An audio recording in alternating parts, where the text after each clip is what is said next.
Hey guys, welcome back to the channel. This is story about what if Naruto is thrown into a new world filled with yokai, gods, dragons, devils and more. Part 1. Before I start, please do support for more amazing content and comments for part 2. Do consider to subscribe my channel and share my video to your friends and check out the description as well. Let's start the video. The battlefield of the Fourth Great Shinobi War was littered with scars. The world cried tears of rain from the immense damage caused by two individuals. The first being a young man with cerulean blue eyes, sun-kissed blonde hair, and 3 whisker marks on each cheek. His eyes were filled with pure determination and anger. He was Naruto Uzumaki, and he was literally on his last leg. He had no more allies who could back him up in battle. Standing across from him was a man with white hair and scaly white skin. 10 protrusions emerged from his back, 5 near his shoulders and 5 near his hips, as well as a black assortment of 10 Magatama markings appearing on his back. 1 large one, with a black Rinnegan-like pattern within it, and 9 smaller ones arranged in rows below it. He was sporting a flesh collar and coattails of a Haori, and 2 horns sprouted from his forehead. What are you going to do now, Naruto? Anyone who could have helped you is dead now or injured. I extracted the rest of the 8 tails from that fool Killer Bee, killed your best friend Sasuke who did his best to protect you from my Truth Seeker balls, and I reduced all of the reanimated Kage and Madara to ash. Even with the other half of the 9 tails, what are you capable of doing against me? The 10 tails Jinchuriki arrogantly said as a sadistic grin appeared on his face. Naruto stared back at his greatest adversary. I'll never give up, Obito. I won't stop until I die. Naruto roared despite not having any power left. At best he might be able to maintain his 9-tailed chakra mode or sage mode for maybe several minutes if he was lucky. Naruto, either I nor my other half have any power left to lend you. The young half of Kurama called out to his host. Naruto didn't respond. How could he? The blonde promised that he would defeat Obito even if it killed him. Now is not the time to be stubborn and act like a fool. You must retreat for the time being. It's better than dying. The young half of Kurama growled in annoyance at his new host. The two of you know I can't do that. I wouldn't be Naruto Uzumaki if I did. I never go back on my word, and I never break a promise. Naruto retorted to the 9-tailed duo. Ignoring the 2 foxes, Naruto attempted to reignite his 9-tailed chakra mode, and for a brief period of time his body was engulfed in an ethereal yellow chakra cloak that resembled flickering yellow flames. This was the power Naruto took from Kurama during his training with Killer Bee, so he can access this form whenever he wanted without having to bother either of the 2 Kuramas. Obito merely raised an eyebrow before raising his Shikujo, and unleashing a torrent of lethal, purple flame-like energy. The energy itself destroying everything in its path. Naruto dodged it at the last second before charging at the superior Jinchuriki. Obito put no effort into blocking Naruto's strikes, as he was capable of doing that with a single finger. You truly are annoying? Here I am trying to help this world and you simply want to drive it further into hatred and darkness. Don't you get it? As long as people possess chakra and free will, they will continue to fight against one another. Do you honestly think they'll put aside their differences and accept peace willingly? You're too naive. While it's an admirable attempt at peace with this little alliance, it won't last. As soon as the threat that you all had your eyes set on is gone, they'll go back to throwing sticks and stones at each other. It's always been that way, and it always will be. At least with infinite Tsukuyami they'll be removed permanently. Naruto gritted his teeth. You don't know that. You haven't considered anyone else's feelings. You're doing this just because your childhood lover died. You are a grown man wanting to get together with a little girl. You goddamn pedophile. Naruto roared as he continued attacking, completely forgetting that only Senjutsu-based abilities work on the 10-tails Jinchuriki. Obito narrowed his eyes before delivering an earth-shattering punch to Naruto's stomach, knocking him out of his 9-tailed chakra mode. Don't you dare bring Rin into this. Obito growled before choke-slamming Naruto into the ground before placing his foot firmly on the Uzumaki's chest. Let me make something perfectly clear to you. While I'll admit Rin's death is partially responsible for how I am right now, it's not entirely the reason why I'm doing this. Just like you, when I was younger I always wanted to help people to the best of my abilities. And I still want to help people, and this is the best way to do it. They won't have to deal with the loss of their loved ones anymore. They won't have to deal with war, sickness, or worse, death. Once they become one with infinite Tsukuyami, they will live forever within their own fantasy world. Naruto could only stare on with hatred in his eyes, refusing to listen to the twisted Uchiha. Sighing in frustration, Obito summoned forth one of his Truth Seeker balls, before converting it into a glass sphere. Naruto's eyes widened as he remembered that glass sphere. Obito had used it earlier on him and Sakura, sending them to a prototype version of infinite Tsukuyami. Ah, I see you remember this. Obito chuckled in amusement. How could I not forget it? You sent me and Sakura-chan to some genjutsu-based world that was a flip-flop of our own world. Good, I don't have to explain how it originally worked. But this one is a bit different. I'm not sending you to some genjutsu world. Oh no, I'm doing something far worse to you. You've been a thorn in my side for a very long time, Naruto Uzumaki, so I'm going to send you to a completely different world altogether to get you out of my hair for good. And don't bother coming back, because if you do, emptiness will be the only thing that will greet you here. You'll be alone. Obito said, not entirely wanting to kill Naruto. It's for the best this world was a failure from the very start. And why you want to save this wretched world I'll never understand. Madara simply wanted world domination. He wasn't planning on putting himself in infinite Tsukuyomi at all. I have no intention of remaining in this world, and either way the god tree is about to bloom any second now. Aito explained. Naruto began to struggle as he tried to claw the Uchiha turned Jinchuriki's foot off his chest but failed miserably. I won't let you! Naruto growled as Aito released the glass sphere as it floated centimeters above Naruto's head. Enjoy your new lease on life, Naruto Uzumaki. Naruto's eyes widened further as Aito smirked as he made a single-handed tiger seal. The glass sphere began to glow brighter and brighter as the light engulfed Naruto's body. As soon as the light came and left, Naruto's body was nowhere to be seen. The glass sphere shattered into bits before reforming into a truth-seeker ball. Sighing in content, Aito allowed a small smile to appear on his face as he glanced up at the moon. It had multiple rings spread across it with a total of 9 tomo on it. It's time to begin. Infinite Tsukuyomi. God, nativity of a world of trees, Aito declared while making multiple hand seals. The moon produced an extremely potent light that engulfed the entire world. Everyone was ensnared in the infinite genjutsu. Emerging from the ground, Black Zetsu couldn't help but curse. He was supposed to stab Madara and turn him into his mother Kagaya. Damn you, Aito! The black blob cursed. He had ultimately failed to resurrect his mother and creator Kagaya Otsutsuki. Kyoto Yukai, capital of Japan, and the home of the Western Yukai faction, ruled by Yasaka, a 9-tailed fox Yukai. A bright ball of light formed in the forest near the Imperial Palace. Naruto Uzumaki was dumped out of the light, releasing a groan of pain. Looking around, Naruto did not recognize his surroundings. However, he can sense a foul, disgusting aura floating through the air. However, Naruto did not move. His body was still aching from whatever Aito did to him. Closing his eyes, Naruto decided to try to rest for the time being until he could figure out where he was and hopefully find a way back to the elemental nations. Further up the path away from Naruto, the sound of footsteps could be heard. It sounded as if someone was running. A young girl who could be no older than 6 years old, with blonde hair and matching eyes. She was sporting 9 tails and a pair of fox ears. She was wearing a Miko outfit and tall geto with white tabi. The sleeves of her haori feature a giant red star-shaped pentagram, surrounded by 5 smaller pentagrams in between the points. She was Kuno, the daughter of Yasaka, and she was very scared right now. She had previously been playing outside of the Imperial Palace, protected by 4 of the most trusted guards that were handpicked by Yasaka herself. However, they were ambushed by a group of stray devils who had allied themselves with the old Satan faction. The devils came out of nowhere and slaughtered 2 guards within seconds. The last 2 guards tried their best to protect Kuno, but their efforts cut short as they also have fallen to the ground. The little girl was running for her life, trying to escape her attackers. Blood was seeping out of the wound on her shoulder when the devils tried to drug her, and a puncture mark in her right thigh resembling a bullet wound, which was caused by demonic bullets. She barely managed to injure one of her attackers, but there was too many of them for her to win. She was trying to get back to the Imperial Palace. Every time she got close, they seemed to be one step ahead of her and teleported her further and further away. She could hear the sickening laughter. It was twisted in nature. It didn't sound normal. She couldn't understand why did they want her. Quickly taking a right, the young girl dove into several large bushes attempting to hide herself. And it seemed to work as she heard the devils run right past the bushes. Releasing a small sigh of relief, Kuno stayed there for a little while before something caught her attention. Looking to her left, she saw a blonde-haired man who couldn't be any older than maybe 17. Despite how scared she was, Kuno gently reached out and grabbed Naruto's hand, which was still warm. The immediate contact caused Naruto's eyes to snap open, causing Kuno to yelp as she jumped back.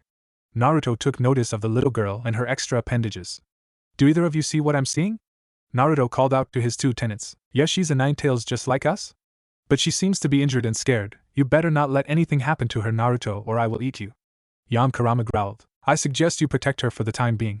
Who knows, she might be related to someone important. And perhaps they can help you in some way other than going back to the elemental nations, which is most likely a lost cause by now. Kurama elaborated. Naruto's eye internally twitched at the half of Kurama's comment. You know I can't do that, I have to go back. Naruto retorted before Kurama interrupted him. And go back to what exactly, Naruto?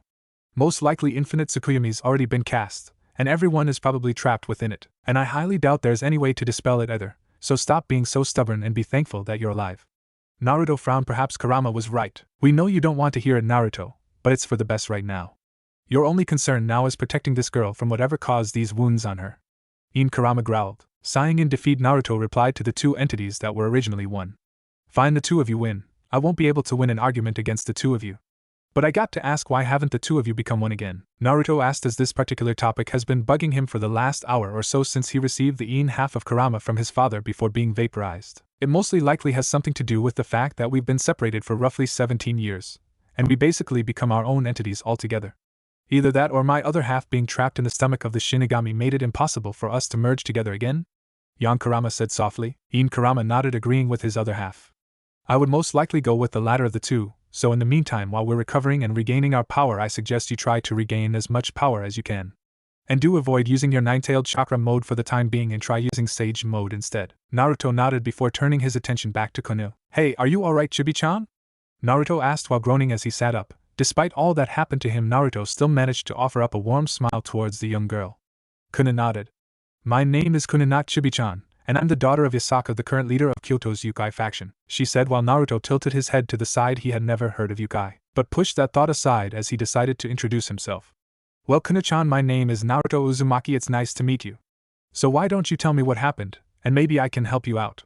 Naruto said as Kuno nodded before explaining how she was attacked while playing in the garden right outside the Imperial Palace. While Naruto had heard of devils before, he had never thought they were actual real creatures that existed. And he couldn't help but groan and curse out Aito for sending him to such a weird world. Naruto closed his eyes as he began to draw in nature energy, in order to enter into sage mode to get a better understanding of the area. Almost instantly Naruto noticed a distinct difference in between this nature energy and the nature energy of the elemental nations. There was a lot more malefic intent in this nature energy, but Naruto simply brushed it aside as Kurama's chakra was far more potent than this. Within seconds orange pigment formed around his eyes as his blue irises changed to yellow with horizontal brick-like pupils. Naruto indeed could sense many signatures making their way towards him and Kuno, and none of them felt friendly. Standing up after feeling the empowering effects of sage mode, Naruto turned and glanced at Kuno, who was staring at him with wide eyes. Kuno-chan, stay down, I'll take care of them. No, you can't. You're only human, you'll die, she cried as the twisted voices of the devils could be heard getting closer. Naruto smirked as he couldn't help but chuckle. It's going to take more than a bunch of flying rats to defeat me, Naruto said before turning his attention to the newly arrived group of devils. They looked human, but also at the same time they didn't. Their features were twisted and distorted, truly giving them the appearance of a group of demons. I'll give you one chance to leave, and never come back, Naruto announced as the devil in the front of the group sneered. I don't think so, boy. We're here for the little girl, so if you hand her over now we won't hurt you too much. This caused Naruto to frown. Sorry, but I can't do that. Whatever reason you want her for, you can forget it. You're not getting her without going through me first, Naruto said while hitting his fist against his chest. You're awfully brave for a human. Too bad it seems your life is going to end tonight, another devil roared before running towards Naruto. Naruto scowled at how sloppy the movement of this devil was. Chunin and even some genin had superior movement speed to this devil, but then again Naruto didn't know how powerful devils could get. He was hoping that there was none around the level of the tailed beasts in this group, because if there were he would be in trouble. Naruto easily sidestepped the devil before elbowing the devil in the chest, sending the sinister being flying away like a ragdoll. The devil's body tumbled across the ground before coming to a complete stop. The life and light that had been in his eyes a moment ago was gone. Naruto didn't like killing people, but the beings before him weren't normal by any means. He would have to kill them in order to get his point across. Attack him! Attack this lowly human now! Naruto was surrounded, and if he counted correctly there was a total of 18 of these devils standing around him, including the one that was leading them. Crossing his fingers, Naruto prepared his signature technique, Shadow Clone Jutsu. In an instant several dozen Narutos exploded into life. Wow, they've got to be illusions. No! They're actual physical clones. Amazing? Kuno whispered as she watched Naruto from within the bushes. Now I like these odds, Naruto said with a cocky grin. Without warning, the dozens of clones charged forward with either kunai in hand or a Rasengan, his second signature technique that was developed by his father. Naruto watched on in disappointment as his clones demolished these devils. I thought they would have put up more of a fight than this, Naruto thought. Then again, he had spent the last 24 hours or so fighting against the Ten-Tails Jinchuriki. Releasing a sigh of slight disappointment, Naruto turned his attention back to Kuno, who was staring at him with stars in her eyes. Naruto dispelled all of his clones in an instant, as he groaned slightly at the memories he received from them, which were nothing useful. Although Naruto wasn't looking forward to releasing his sage mode, as it would leave him in an even more exhausted state than prior to meeting Kuno. Man, this is gonna suck, Naruto thought before releasing his sage mode. The effects of his sage mode leaving him were felt immediately. Hunching forward, Naruto placed his hands on his knees to support himself. Naruto glanced at Kuno, who was staring at him with her big golden yellow eyes. Wow! Naruto-san, you're just like a superhero. Despite how tired he was, Naruto gave a small chuckle. I wouldn't consider myself a hero. I just do what I believe is right.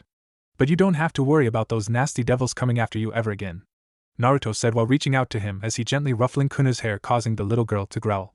Don't do that, she cried, which in response Naruto chuckled again while scratching his whiskered cheek. Naruto was about to say something else when the sound of many footsteps could be heard. Spread out. Find Kuno-sama immediately. Search every path. Then several men wearing traditional Miko outfits, with tall Geto with white tabi as footwear and blue hakama, came into view. They both had a light brunette, almost blonde hair. They also had fox ears and multiple tails. Both men's eyes widened and shouted, "We found Kuno-sama!" The two men quickly ran toward Kuno and many more followed behind. In a few moments Kuno and Naruto were surrounded by both men and women, all wearing shrine maiden attire. While a few of them were human, most of the guards were yokai, ranging from Karasa Tengu, Nikomata, and even multiple kitsune. "Are you alright, Kuno-sama? Kuno-sama, we deeply apologize for allowing something like this to happen. Set up a defensive perimeter immediately. And someone please go inform Yasaka-sama immediately," as the guards surrounded both Kuno and the heavily fatigued Naruto. One of the original two guards that arrived first noticed Naruto, who was covered in sweat and panting heavily. He also took notice how Kuno was sitting rather close to the blonde. "Pardon me, Kuno-sama?" the guard asked politely, getting the young princess's attention. "Yes?" Kuno asked cutely. "Who is this man?" The kitsune guard pointed at Naruto. Kuno turned her attention back to Naruto, who looked like he was ready to pass out. "Ah. I found him unconscious in the forest, and he eventually woke up and saved me from the devils," Kuno replied with a small blush. "I see," the kitsune guard acknowledged as he turned to face Naruto. "Young man, I'm truly grateful for what you've done in protecting Kuno-sama," the three-tailed kitsune said as he bowed to Naruto. Naruto glanced at the kitsune before him before sheepishly scratching the back of his head. "It's all right. Why, you don't need to bow to me. I just wasn't going to stand there and let those flying rats harm Kuno-chan," Naruto said. Just as Naruto finished talking to the kitsune, another guard noticed who had arrived on the scene, and immediately kneeled. "Yasaka-sama has arrived." All the guards immediately kneeled. Naruto turned his attention to see what all the commotion was about, and almost instantly he gasped at what he saw. What he saw was a beautiful young woman with a voluptuous figure, and very long blonde hair with matching eyes. She was a woman with delicate facial features, and her eyebrows are cut very short and round, a symbol of nobility. Her hair was tied in a loose ponytail, reaching all the way down to her legs that ends in a spiral, with taut bandages to keep it in place. She was wearing a traditional shrine maiden attire, consisting of a white haori, a red hakama, and a pair of zora with white tabi, and over her shrine maiden attire she was wearing a white coat held closed by a red ribbon. Naruto also took notice of her fox ears and 9 fox tails, just like Kuno and Kurama. The woman sighed. "There's no need to bow before me or be so formal at the moment, please stand," the woman named Yasaka said, as she turned her focus onto Naruto, who is sitting on the ground next to a teary-eyed Kuno. Hahayui. Kuno bursted into tears as she ran towards her mother. Yasaka embraced her daughter. "I'm sorry, Kuno," Yasaka told her daughter while rubbing her head gently. Hahayui. Kuno continued to sob. Naruto, who watched on, couldn't help but smile at seeing the mother and daughter reunion, but there was a small flicker of jealousy there for a second. However, shaking his head, Naruto wiped away any form of jealousy he had. While he would want nothing more than to feel the love of a mother, he didn't want anyone else to feel the pain of being alone without any family like him. Naruto groaned softly as he forced himself to stand, only to fall forward. However, something stopped him from hitting the ground. Glancing to his right, he saw the kitsune guard who originally thanked him for saving Kuno, supporting him as he had a small smile. "I believe you've done enough for now. There's no reason to force yourself to do more, especially when you look like you're on death's door." Naruto dumbly nodded as he gave a foxy grin. Yasaka finally released her daughter before turning her attention back to Naruto and gave him a smile. "Thank you, young man. If you didn't save my daughter, I wouldn't be able to bear with the grief from losing her." Naruto felt his cheeks heat up. This woman was gorgeous in every sense of the word. It's alright, Yasaka-cha-sama," Naruto corrected himself, as he remembered how the people greeted her upon her arrival and that Kuno called Yasaka the leader of the yokai. Upon hearing this, Yasaka couldn't help but chuckle at Naruto's words. "As you most likely know, my name is Yasaka. May I ask, what is your name?" she said as her voice sounded like a melody. With every step she took, her massive bust jiggled ever so slightly. Now Naruto was nowhere near as perverted as any of his senseis, and his godfather Jiraiya was in a league of his own. But Naruto was still a healthy young growing man, and seeing this woman jump-started feelings that he had never experienced before. "And my name is Naruto. Uzumaki Naruto," Naruto said as he can hear the perverted cackle of both the yin and yang halves of Kurama. Yasaka soon noticed something different about this boy in front of her, so did all of the guards surrounding them. The guard that had been supporting him felt it too, an immense amount of power coming from him, and it wasn't his own. It felt very similar to that of a kitsune, and yet he was human. Maybe it was a sacred gear of some kind, though she would get to the bottom of this, although not now. Naruto, as the young man was called, appeared to be severely exhausted. "Well, Uzumaki-san, to show my appreciation, I would like to offer you a room in the Imperial Palace. However, there is something I would like to discuss with you tomorrow, if that's alright with you," Yasaka said politely. Naruto nodded, seeing nothing wrong with that. "Sure, I don't mind. Although you don't have to call me by my last name, or be formal with me. Just call me Naruto, everyone does," Naruto said in a friendly tone. A small smile appeared on Yasaka's face. "As you wish, Naruto-kun." She giggled as Naruto blushed again, She would admit he was cute, especially with those whisker marks. The end. Hello everyone, I hope you enjoyed this chapter of my newest fanfiction. While I haven't had as much free time as I'd like, I decided to put this together just for the hell of it. And I've been getting a little bit bored of the Naruto the 10th Highschool DxD stories where Naruto is paired with Rias or placed in Rias peerage. There is far too many of them and it's overused to the point where it's sickening. And while there was a slight increase of Naruto x Yasaka fanfictions, there's just not enough of them in my opinion. And if the demand is high enough, I'll continue this fanfiction, and if not, this will be a one-shot. Anyways, I decided to do a little power scaling for this story as well, and in my opinion no one from the Naruto universe would be able to stand up to the Heavenly Emperor, Sakura, otherwise known as Indra, aside from adult Naruto and Sasuke, Momoshiki, absorbed Kinshiki, and Prime Hagoromo at full power, and as the Jubi Jinchuriki. Now I know this would cause a lot of hate, but I really don't care, and the reason why I think this is because Kurama, the strongest out of the 9-tailed beasts before receiving 6 paths chakra, was at best a mountain range buster. I know in the Naruto guides and data books that Kurama was confirmed or at least stated to be able to reduce everything to ash. And while I agree Kurama could probably destroy the world over time, of course he couldn't just do it at the drop of a dime. Only Kaguya and higher can do that. Low devil class, most pre-time skip Naruto's, Gasper. Mid devil class, base pre-Sasuke, base pre-Naruto, pre-Niji, base Issei, Saji, Kaneko, Asia, Rainier. High devil class, base teen Sasuke Issei, reborn from Great Red in Office, Chiron mode Kaneko, base Kakashi, pre-curse seal LV2 Sasuke, pre-version 1 Naruto, base teen Naruto, Riser, Rias, Sona, Akino, Zenobia, Irina, Kiba. Low ultimate devil class, Isabu, Kisame, Matatabi, Vritra, Itachi, Masked Man Obito, Issei Balance Breaker, Orochimaru, Valid Base, Shikaku, Kuroka, Biko, Kruzuri, Kateria, Gasper Forbidden Invade Bela the Beast, Curse Seal LV2 Teen Sasuke, Four-tailed version 2 Teen Naruto, Jiraiya, Kakuza, Sasori, Deidara, Mangekyo Kakashi, Tsunade, Base Killer B, Conan, Guy, version 1 Naruto, Mid-Ultimate Devil Class, Sage Mode Teen Naruto, 6 Paths of Pain, Chomei, Saiken, 6th Gate Guy, Yasaka, Yulong, Kokuo, Midgard Sormer, Fafner, Minato, Valley Balance Breaker, Chow Chow, Post-War Kakashi, Akatsuki Obito, Issei Illegal Move Triana, Base Serorg, Sage Mode Jiraiya, Mangekyo Sharingan Sasuke, Danzo, Shalba, Saji Malbolge Vitra Promotion, version 1 State Killer B, High Ultimate Devil Class, Tenin, Gyuki, Kisame fused with Samahata, Base Naruto, The Last, version 2 State Killer B, Itachi Mangekyo Sharingan, Ayandame, Serorg Regulus Ray Leather Rex, Graphia, 6-tailed version 2 Teen Naruto, Full Power Deva Paths, Satan Class, Sandame Reikage, KCM Teen Naruto, EMS Teen Sasuke, Issei Cardinal Crimson Full Drive, Prime Hiruzen, Rinnegan Obito, Falbium, Tiamat, Tailed Beast Mode Killer B, Gakage, A, Anoki, Tsunade, Mei and Gaara together, Rias Forbidden Invade Bela the Princess, Juggernaut Drive, Boosted Gear or Divine Dividing, Grendel, Chow Chow Balance Breaker, Azazel, Michael, Barakiel, Shemhazai, Kokabil, Low God Class, Sage Mode Naruto, The Last, Loki, Rise of Levan Lucifer, Enor Yan Kurama, Valley Imperio Juggernaut Overdrive, Serorg Regulus Ray Leather Rex Imperial Purpur, Seraphel, Prime Nagato, 7th Gate Guy, Mid-God Class, Baldur, Sun Ryukan, Curse Susanoo Sasuke, Bija Mode Naruto, KCM Minato, Tobarama, High God Class, Amaterasu, Tsukuyomi, Susanoo, Odin, Zeus, Poseidon, Are, Bija Senin Teen Naruto, Bija Mode Minato, 10th Luff, Dual Mangekyo Kakashi, Base Hashirama, EMS Madara, Kurama, Yin/Yang, Shinigami, 9th Aten, Edo Tensei Hashirama, Sage Mode, Edo Tensei Madara, Full Power, Yang Sage Kurama Susanoo, 8th Hades, Indra and Ashura Atsutsuki, One-Eyed Alive Madara, Prime Hashirama, Sage Mode, Varying, 7th Typhon, Drake, Albion, Jubito, Issei and Vala DxD forms, Fenrir, Azi Dahaka, Apophis, Bija Senin Mode Naruto, The Last, Tonari, 6th Thor, Hagoromo, Hamura, 6 Paths Kurama, 10 Tails, 6 Paths Teen Naruto and Sasuke, Madara, Jubi/Shinju Jinchuriki, Surzex, Ajuka, Krom Kruch, Vidar with Mystical Boots, 8th Gate Guy, 5th Sakura, Base Mamashiki, Urashiki,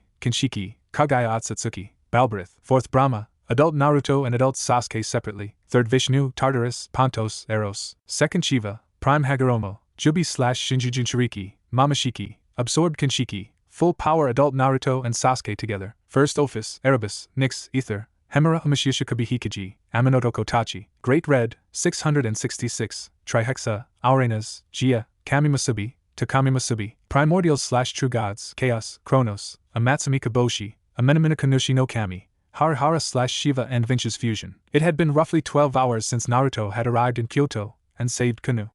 And true to her word, Yasaka indeed allowed Naruto to spend the night in the Imperial Palace, which Naruto was grateful for. And everyone seemed to be really nice to him. It still felt weird having everyone being so nice and friendly, even knowing only a few months prior he had been named the hero of the Hidden Leaf for defeating Nagato aka Pain. It was about noon and Naruto found himself sitting in front of Yasaka's desk, as the blonde beauty herself sat behind the desk staring back at Naruto. You said you wanted to ask me a couple of questions, Yasaka asked Sama? Naruto strained himself to use the Sama formality in Yasaka's name. Yasaka sighed. Naruto-kun, you can drop the Sama, it doesn't suit you. And yes, I would like to ask you a couple of questions. Naruto seemed to breathe a sigh of relief. Yes, sure, I'll answer anything you want me to. Naruto had no point in hiding any secrets for Konoha.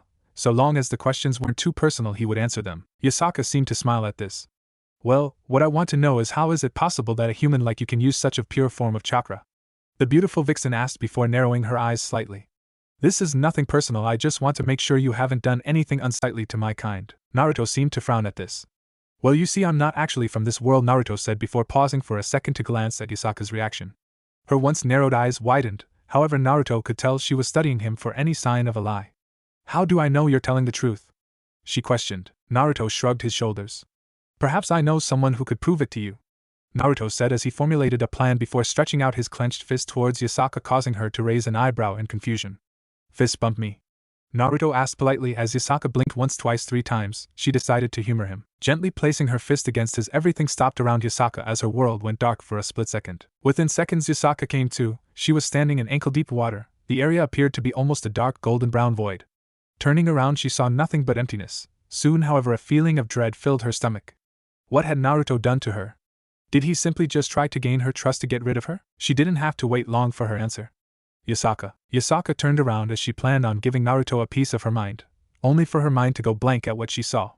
She saw Naruto standing there, but he wasn't alone. Standing behind him were 2 massive kitsune. However, they were different in many ways. For one, they both had the upper body structures of humans, complete with hands and opposable thumbs.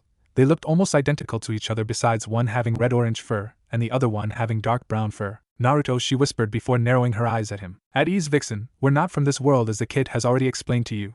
And as for where we are currently, we're in Naruto's Mindscape, Kurama explained. And we're not the source of his chakra, as that is something that is as old as us. The humans of our world have possessed chakra for the last 1,000 years because of our creator Hagoromo Otsutsuki, who wanted to share his power with the world. He was hoping that humans could connect to one another through chakra. Sadly enough, they weaponized it instead and used it for war. Kurama nodded.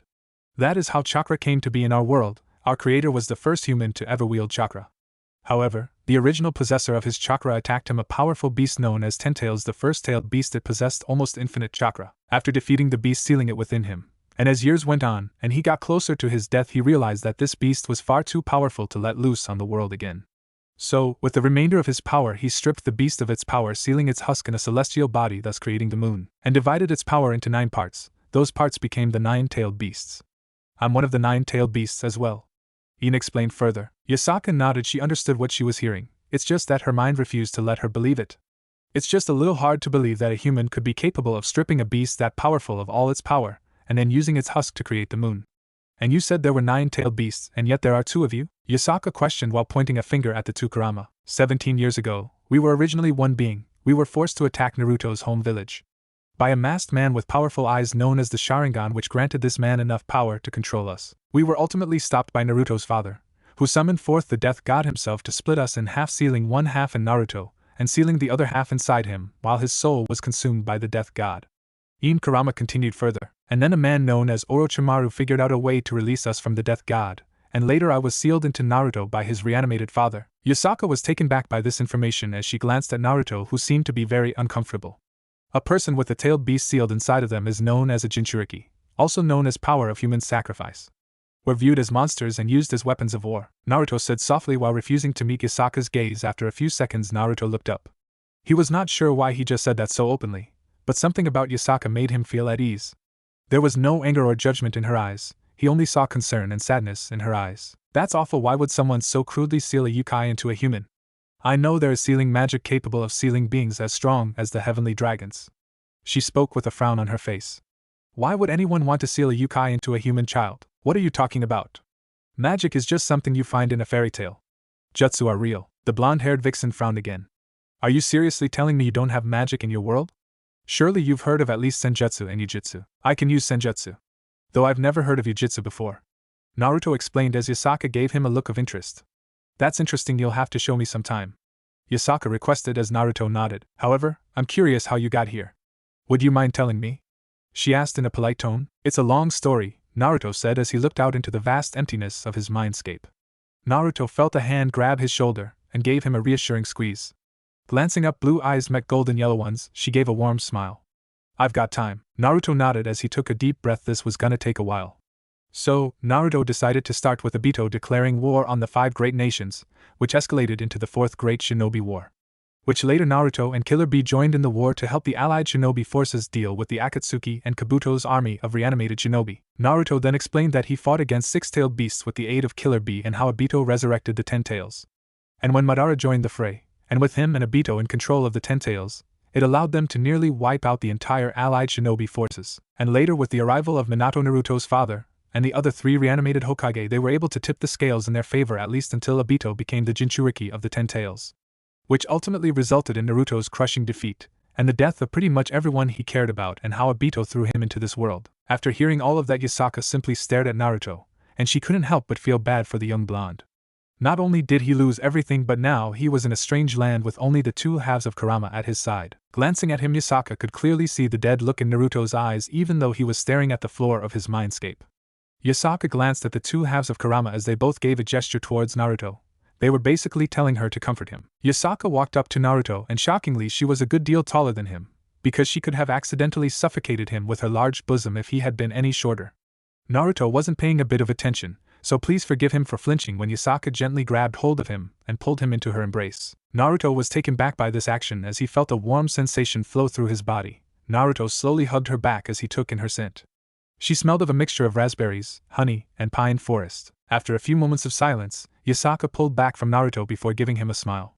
Thank you for that, I normally don't get emotional like that, Naruto said softly while fighting off the small blush that developed from Yasaka's embrace and feeling her massive bosom pressed up against him. Perhaps it's time we head back to the real world. I would like to discuss some more things with you out there, Naruto, Yasaka explained before giving a farewell to the 2 halves of Kurama. It was a pleasure meeting both of you. It was nice meeting you too, Vixen, and please call me Yang. Yang, Kurama said with a grin. The same goes for me, and please call me In. In, Kurama spoke, also sporting a grin. Naruto groaned as he face-palmed at the antics of the 2 entities that were originally one, while Yasaka snickered behind her hand. Soon after, Naruto and Yasaka vanished from the mindscape, leaving the 2 halves alone again. Yang glanced towards In. There's no doubt about it, she's perfect for Naruto. Unlike that dreadful pink-haired banshee of a teammate, or that lavender-haired stalker. In nodded in agreement with his other half. I agree with you, my other half. We just have to figure out a way to get them both together. But let's not rush this, let them develop their friendship first, then we can focus on a way of getting them together. Naruto and Yasaka snapped back to reality, as they glanced at one another before offering the other a smile. So, what is it you wanted to talk about? Naruto asked. Yes, there is something I would like to ask you. I would like to offer you a place here in Kyoto amongst us yokai. While it's not uncommon for humans to work alongside yokai, such as priests and priestesses, however they are usually chosen by the Shinto deities, or they are born into the role. Yasaka explained as Naruto nodded. So, you want me to be a priest? Naruto asked, raising an eyebrow. It wasn't like he could actually say no to such an offer, he would have to be stupid too. Here he was in a new world, with no source of income, no place to stay, he was completely alone. Normally he would reject the offer, but he did not have the luxury, nor did he have the leeway when all the cards are stacked in Yasaka's favor in this instance. Yasaka brought her hand up, covering her face as she giggled softly. Of course, not silly, you don't fit the role of a priest. No, what I have in mind is something that would suit you a lot better. You did mention that you were a shinobi, she asked as Naruto nodded. Seeing him nod, Yasaka smiled. I would like to enlist you in my personal guard, and I would like to personally train you myself. I know while using the yin or yang's power you could quite easily defeat me, but I want to increase your base strength. Naruto frowned at this. He wasn't entirely sure how powerful Yasaka was, nor did he know what kind of ability she possessed. Not to be disrespectful or anything, but how powerful are you, Yasaka? Naruto asked rather bluntly. Luckily for him, Yasaka didn't take offense to it. Instead, she wordlessly stood from her desk. Please follow me, Naruto-kun. I shall demonstrate to you the extent of my power. And I want you to only use your own power, so I can gauge just how powerful you truly are. Yasaka gestured for Naruto to follow her. Naruto unconsciously swallowed the lump in his throat before following Yasaka out of her office. The feeling of dread filled his being and he couldn't tell why. Surely he could defeat her with Sage Mode. But Naruto was gonna find out why Yasaka was currently the most powerful yokai alive to date. The blonde duo arrived at a rather bare grassy plain surrounded by trees. I would like to welcome you to my personal training grounds, Naruto-kun. This is where we shall duel to see just how powerful you truly are. Yasaka explained as she snapped her fingers as the area around them became dark gray in color and rather foggy. Naruto looked around with a worried expression on his face. What happened and why is the sky gray? Naruto questioned. I have created a powerful barrier around this area to prevent any of our powers or abilities to damage or interfere with the lives of the humans of Kyoto. It's best that we keep them blind to the supernatural world, as the humans of this world would most likely declare war on us due to fear. Yasaka explained as Naruto frowned. Why was it always war? Why couldn't people just sit down and talk things out? Naruto nodded, rolling his shoulder and cracking his neck. Naruto was ready, even though he had never fought against anyone while wearing a kimono. Speaking of which, Naruto was sporting a black and red kimono with an orange obi to hold it closed. And he was wearing a pair of wooden geta similar to his godfather Jiraiya. Naruto watched Yasaka as she untied the ribbon that held her white coat closed before neatly folding it and placing it on the ground, as well as placing her golden crown on top of it.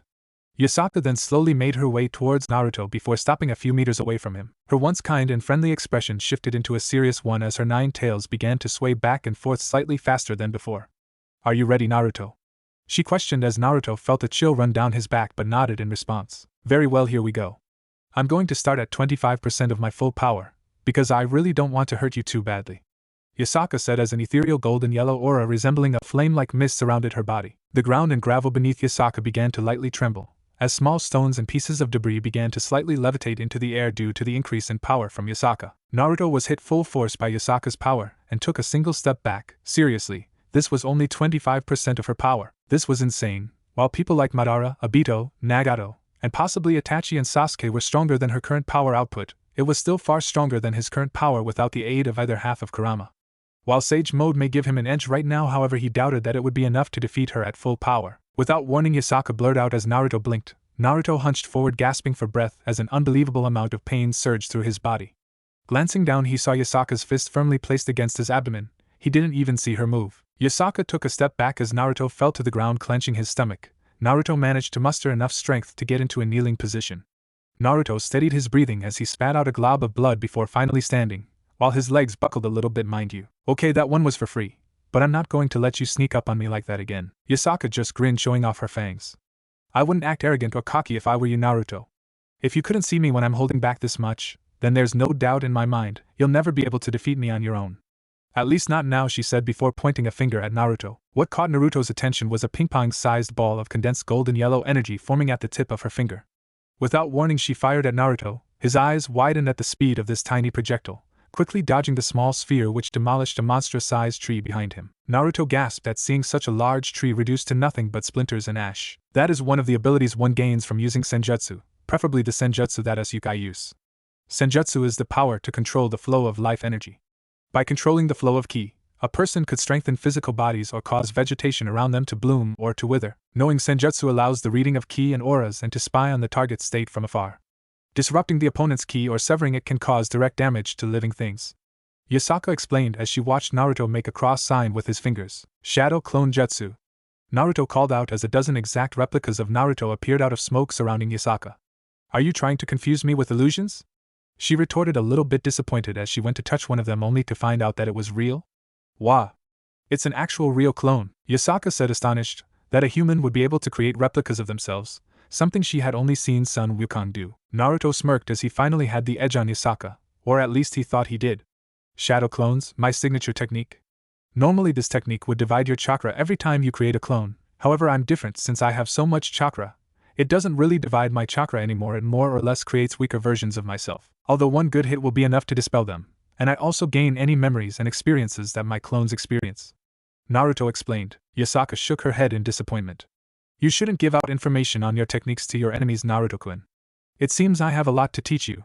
Oh well, we can call it student-teacher bonding time, she said before raising 2 fingers into the air while raising her other hand in front of her. Naruto had the urge to call her a hypocrite. She just explained how her senjutsu worked to him, and yet she criticizes him for giving out information on his shadow clones. But Naruto decided to remain quiet. He didn't want to get beaten up again, especially by someone this strong. We'll see about that, Naruto declared as his clones charged at the Yukai leader, whose body was completely engulfed in blue flames. Fox Fire, Heavenly Incineration. The blue flames surrounding Yasaka exploded in a 360 degrees wave of immensely hot flames that left the ground charred, and even caused multiple rocks to melt. The clones that Naruto had summoned were reduced to ash. Naruto stood there as his body shook and twitched as he brought his arms up and across formation to block Yasaka's flames. His skin was scorched by the heat of the foxfire. Oh, how he wished he had water release instead of wind release right now. Hey Kit, remember you still have the chakra from our 8 other siblings. That includes their chakra natures as well. Channel Isabu's chakra into your stomach and perform the tiger hand seal. Yan called out to Naruto. Naruto internally nodded as he could feel the 3 tails almost calming chakra flow through him as he performed the tiger hand seal. Water release, gunshot. Naruto roared as he spat out several condensed blasts of water at Yasaka. Yasaka raised her hand as several magic circles appeared in front of her blocking the blasts of water. Interesting, so I guess you can use elemental abilities too. I must say you're full of surprises, but let's see how you handle this. Yasaka said while tapping her finger against the air as several ethereal symbols appeared in front of her. The area was filled with a thick purple mist. Naruto instantly covered his face with his sleeve. This mist was poison, he could tell, as it was causing everything to wilt around him. What am I going to do? Come on, think, Naruto, think. Naruto thought before he decided to help his buffoon of a host. You know, just because the blonde vixen told you that you couldn't use our power, doesn't mean we can't help you in other ways. Remember, after receiving chakra from our other siblings, you gain an affiliation for all 5 changes in chakra nature as well as boil, lava, and magnet release. So, you have a few ways to dispel this mist, either blow it away with a wind or attack Yasaka long range with magnet release. The Yin half of Kurama explained. Yeah, but how do I use all those different elements? I don't have to channel their chakra every time I want to use something other than wind release. Naruto retorted as both halves Kurama could only shake their heads in disappointment. You really are an idiot, aren't you? Unlike our chakra, you don't have to channel our siblings' chakra, it's already flowing through your chakra coils. Yan, Kurama growled. Naruto quickly weaved through several hand signs. Wind release, great breakthrough. Naruto cried as he unleashed a massive blast of wind from his mouth, blowing away the poison. Naruto set his gaze on where Yasaka was, well, more precisely where she originally was. Naruto began looking around, but his movement was soon faulted as something grabbed his shoulder. Glancing to his left, he saw what looked to be a furry tail resting on his shoulder. Slowly turning his head, Naruto came face to face with Yasaka, who was more or less smiling at him. I believe this is enough playing around, Naruto-kun. I would like to see your senjutsu though, and see how powerful it truly makes you. Yasaka asked before pulling her tail away from Naruto, who quickly realized she was giving him the valuable time he needed to enter into sage mode. Naruto quickly calmed himself before closing his eyes and opening his senses to nature. Yasaka's eyes widened when she felt Naruto pulling energy from the ground, the trees, the grass, the world itself. He was becoming one with nature. A familiar orange pigment formed around Naruto's eyes. His once cerulean blue eyes were now yellow with horizontal brick-like pupils. Naruto felt his body strengthened by the nature energy around him, although due to the barrier being placed he was only able to tap into the nature energy within the barrier. Glancing down at his fists, Naruto clenched them tightly as he set his sights on Yasaka, who seemed to be staring at him with a mixture of interest and surprise. Without warning, Naruto vanished and Yasaka dodged Naruto's physical strike but was then bombarded by an invisible force, sending her hurling across the training field. Gah! Yasaka groaned as she impacted the ground. Quickly catching herself and pushing herself back up, she narrowly dodged another attack and once again was sent flying by an invisible force. What is this? I'm dodging his attacks, and yet I'm still getting hit? Yasaka thought as she began to draw on more of her power. Yasaka's power was great enough that only one comparable to Satan class and higher could defeat her. And from what she can gather, Naruto, while using his senjutsu, was now on the lower levels of ultimate class devil. Narrowing her eyes, Yasaka was soon enveloped in a dense shroud of golden yellow aura. While she wasn't going to use her full power against Naruto, she would use half of it combined with her Tsuki. By channeling her monstrous amount of ki, Yasaka could enhance her strength, speed, and toughness at will. Naruto narrowed his eyes as he could tell Yasaka was finally getting serious, and not wanting to be rude, he returned the favor. Shadow Clone Jutsu. Naruto roared as he summoned forth an army of clones, to be exact 100 clones. Yasaka was taken back by this, but she stood her ground, as the army of Narutos charged at her. This is going to be tricky. But I think I figured out the weakness to this technique, I just have to find the original. But they all feel the same, it's as if each one of them is the real one. This is definitely a good tactic to use against an enemy who has poor sensory abilities. Yasaka thought before landing a punch on the clone in front of her. Said clone hunched forward before hacking out a glob of blood and exploding into a cloud of smoke. The force from Yasaka's punch tore apart the ground, as well as sent a shockwave knocking down several trees. As the dust cleared, several of the clones were shocked by Yasaka's physical strength, while some charged in. For her part, Yasaka did her best to dodge the attacks. However, Yasaka once again found herself getting knocked around like a pinball by this invisible force. Naruto! Yasaka found herself getting knocked up into the air by several clones. Yasaka began getting hit from each direction by Naruto's clones. Maki opening her eyes and glancing up as several dozen clones came screaming out of the sky down towards her. One-man army barrage! The clones cried. Despite the beating that she had taken, Yasaka looked rather calm, and she only had a few scratches and bruises on her. The nine-tailed yokai's aura exploded from her body, sending shockwaves of power knocking away the clones and dispelling quite a few of them. "Nana!" Naruto growled as he felt the pressure of Yasaka's power being pushed against him. "Man, she's strong," Naruto thought. "She might be stronger than Kurama." Naruto thought in a bewildered manner before said Kitsune snorted. "You know that's rather insulting of you to say that. She's not stronger than me, at least not in the terms of raw power. She obviously has a lot more abilities and techniques than I do know, and just to let you know, Kit, when you fought against me to gain control of my power, I was holding back against you. She's also holding back against you. If she wanted to, she could have killed you from the very beginning." Kurama spoke to his host. Hearing this, beads of sweat formed on Naruto's forehead. "But this certainly isn't good," Naruto thought aloud as two clones jumped down beside him. "Let's do this, you guys," Naruto announced before extending his hand as one clone began forming a Rasengan, while the other began channeling his wind chakra. "You got it, boss." The two clones cheered. Sage Art, massive Rasengan barrage. Many clones formed massive spheres of spinning chaotic chakra, as they flew at Yasaka like missiles. Clapping her hands together in a similar fashion to praying, Yasaka's immensely powerful aura took the form of a wall. The Rasengans clashed with the wall of aura. Several large cracks formed in the wall as it was gradually overpowered by the clones' assault.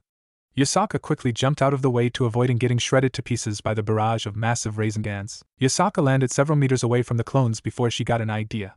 Yes, maybe that might work, Yasaka thought as she dropped down onto all fours as she channeled some of her aura into her tails, causing them to shoot out in different directions as they elongated. She then used her tails to either strike or crush the clones. One of Naruto's clones was quickly ensnared by Yasaka's tail. "So soft, her tail is so soft and fluffy," the clone thought in absolute ecstasy before being crushed out of existence. While focusing on creating his Rasen Shuriken, Naruto couldn't help but groan at the memories he had gotten from one of his clones. "Stupid clone," Naruto grumbled and thought while the spiraling bladed sphere of death began to grow as it began to release a shrill noise. "Are her tails really that soft though?" Naruto's mind began to wander before shaking his head. However, deep within Naruto's mind the Kurama duo couldn't help but chuckle. "It seems we finally found something that Naruto likes about the vixen." Kurama laughed. Kurama nodded in agreement with a shit-eating grin. "Oh yes, we did, my other half. Who knew the kid had a thing for animal girls with fluffy ears and tails?" The two massive kitsunes sealed within Naruto went quiet as they didn't want to rush this, but they had all the time they needed. Yasaka turned her attention to Naruto as she saw him holding a chakra shuriken that seemed to be comprised of wind. "That looks quite dangerous. But perhaps I can use it to my advantage. Wind does increase the strength of fire after all." The beautiful blonde-haired vixen thought dangerously while opening her hand and conjuring up an orb of fox fire. "Take this. Wind release, Rasen Shuriken." Naruto roared while throwing the deadly chakra shuriken at Yasaka, who fired her blue flames towards Naruto's strongest jutsu. The immediate collision caused the two opposite elements to merge together. Naruto's eyes widened in horror. "Damn it! How could I forget fire beats wind?" Naruto thought, instantly regretting his decision. Naruto jumped as the new intensified scorch release, Fox Fire Rasen Shuriken, came flying right back at him. The attack instantly expanded, forming a large dome of wind-enhanced fox fire engulfing the entire training field. Yasaka used her tails to shield her from the explosion. Naruto's clones shielded him, although they were vaporized. The dome shook the training field, sending out powerful shockwaves, but the dome gradually shrank in size before vanishing. The training field was a wreck. Dents littered the entire field. The trees were reduced to ash. The grass had been burned. Flickers of blue flames could be seen all throughout the training field. It looked like a war zone. Unraveling her tails from her body, Yasaka couldn't help but flinch as she saw what had happened to her training field. "Perhaps I went a little overboard?" she thought before turning her attention to Naruto, who was cloaked in a boiling red aura in the shape of a fox. Yasaka narrowed her eyes at him. She told him not to use Kurama's power, but at closer inspection she noticed his body was covered in burns. These weren't simple burns you can get from grabbing a hot piece of food, or getting burned by hot water. No, these were easily second to third degree burns on his body. Naruto was panting heavily. He dropped to his knees as the chakra cloak vanished. The top half of his kimono was completely incinerated, allowing one to see the extent of the damage done to his body. Glancing to his left, he can hear the footsteps of Yasaka.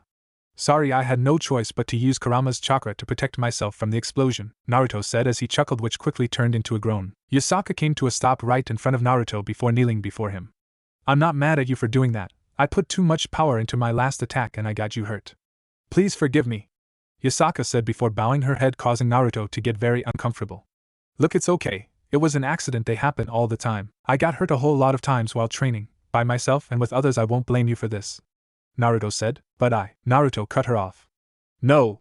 Naruto barked, causing Yasaka to jump. For that split second, Yasaka felt her body heat up at Naruto's dominant side. But as quick as it came, it left just as fast.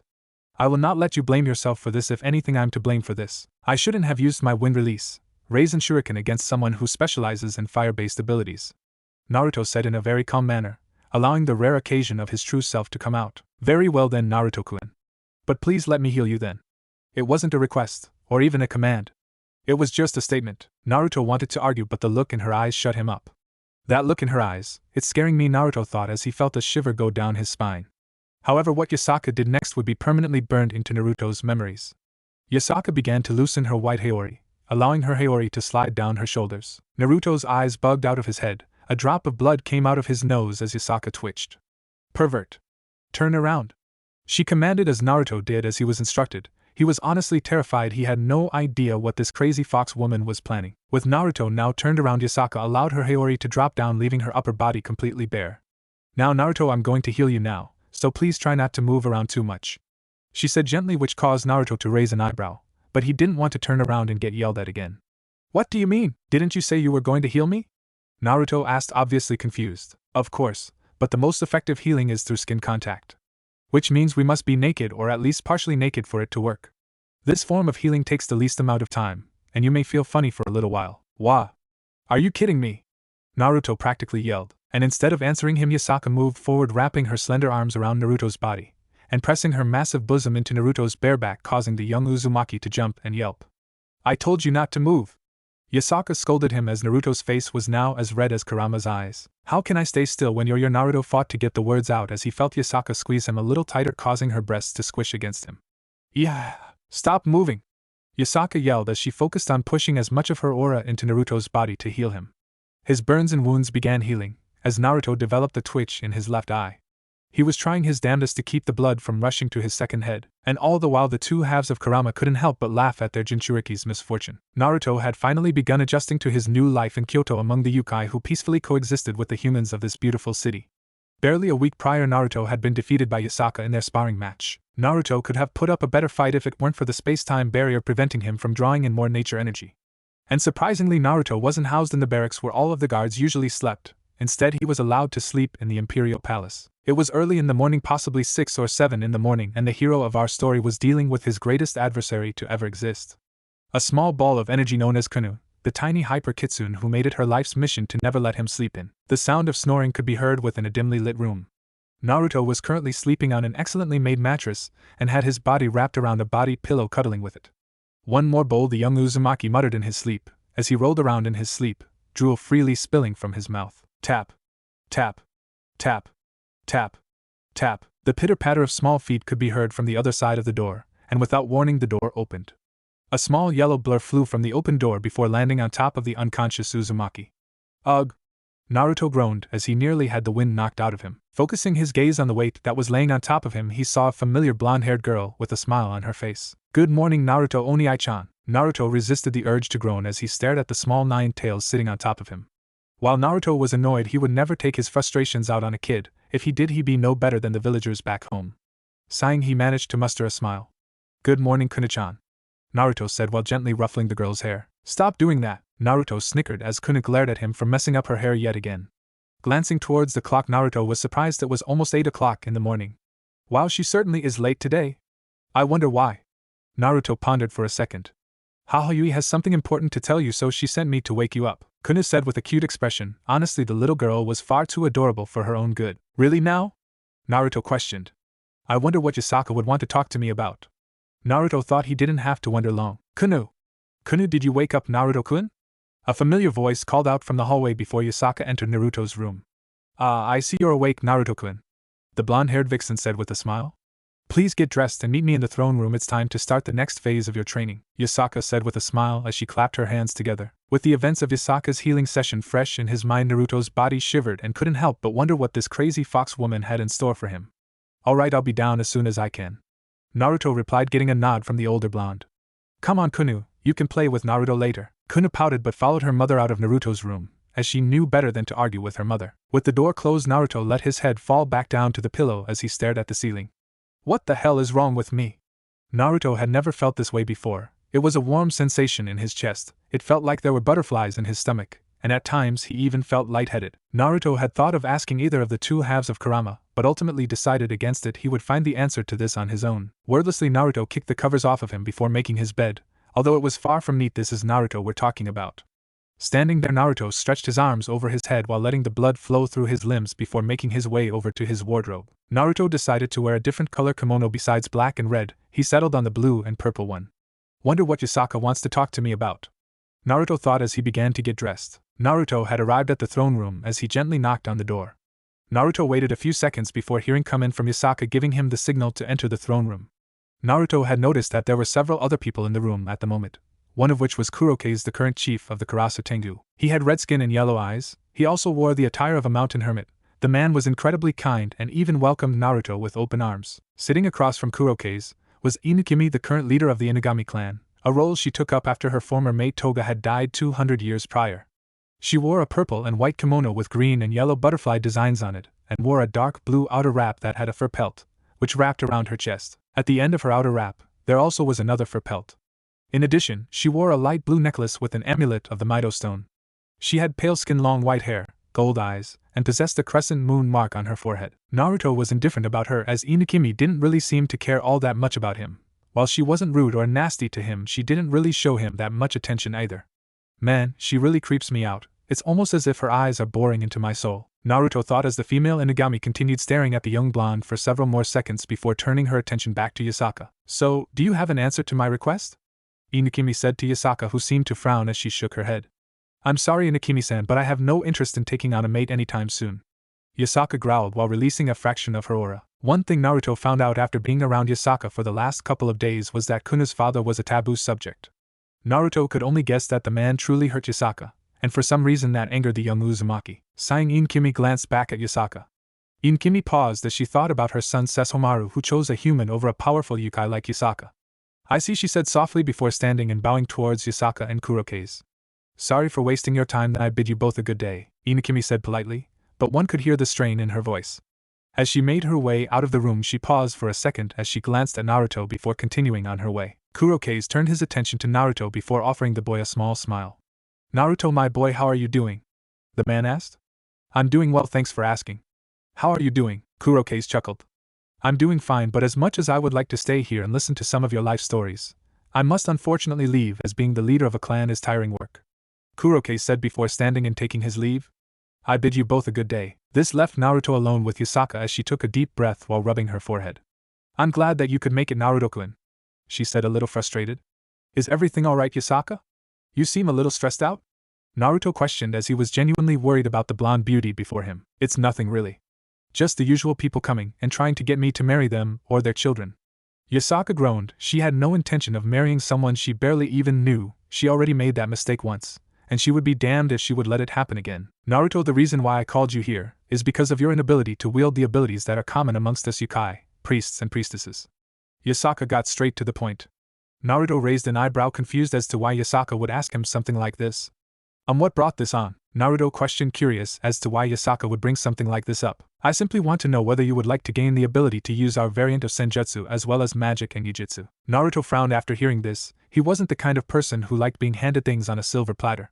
He'd rather earn it through sweat, tears, blood, and hard work.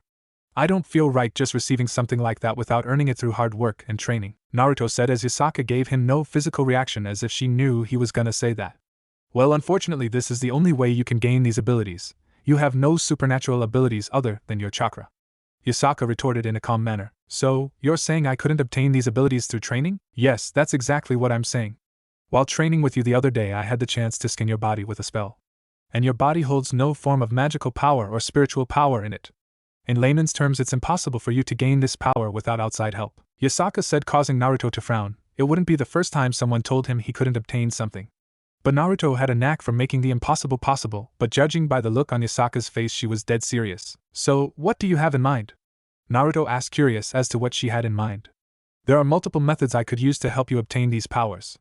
However, the first one is the most dangerous one of all, and the chances of you dying are extremely high if it's performed wrong, and I'm nowhere near skilled enough to perform it. So, I'm not even going to bother explaining it. The second way is for you to become a yokai yourself, however only the Shinto deities can do that.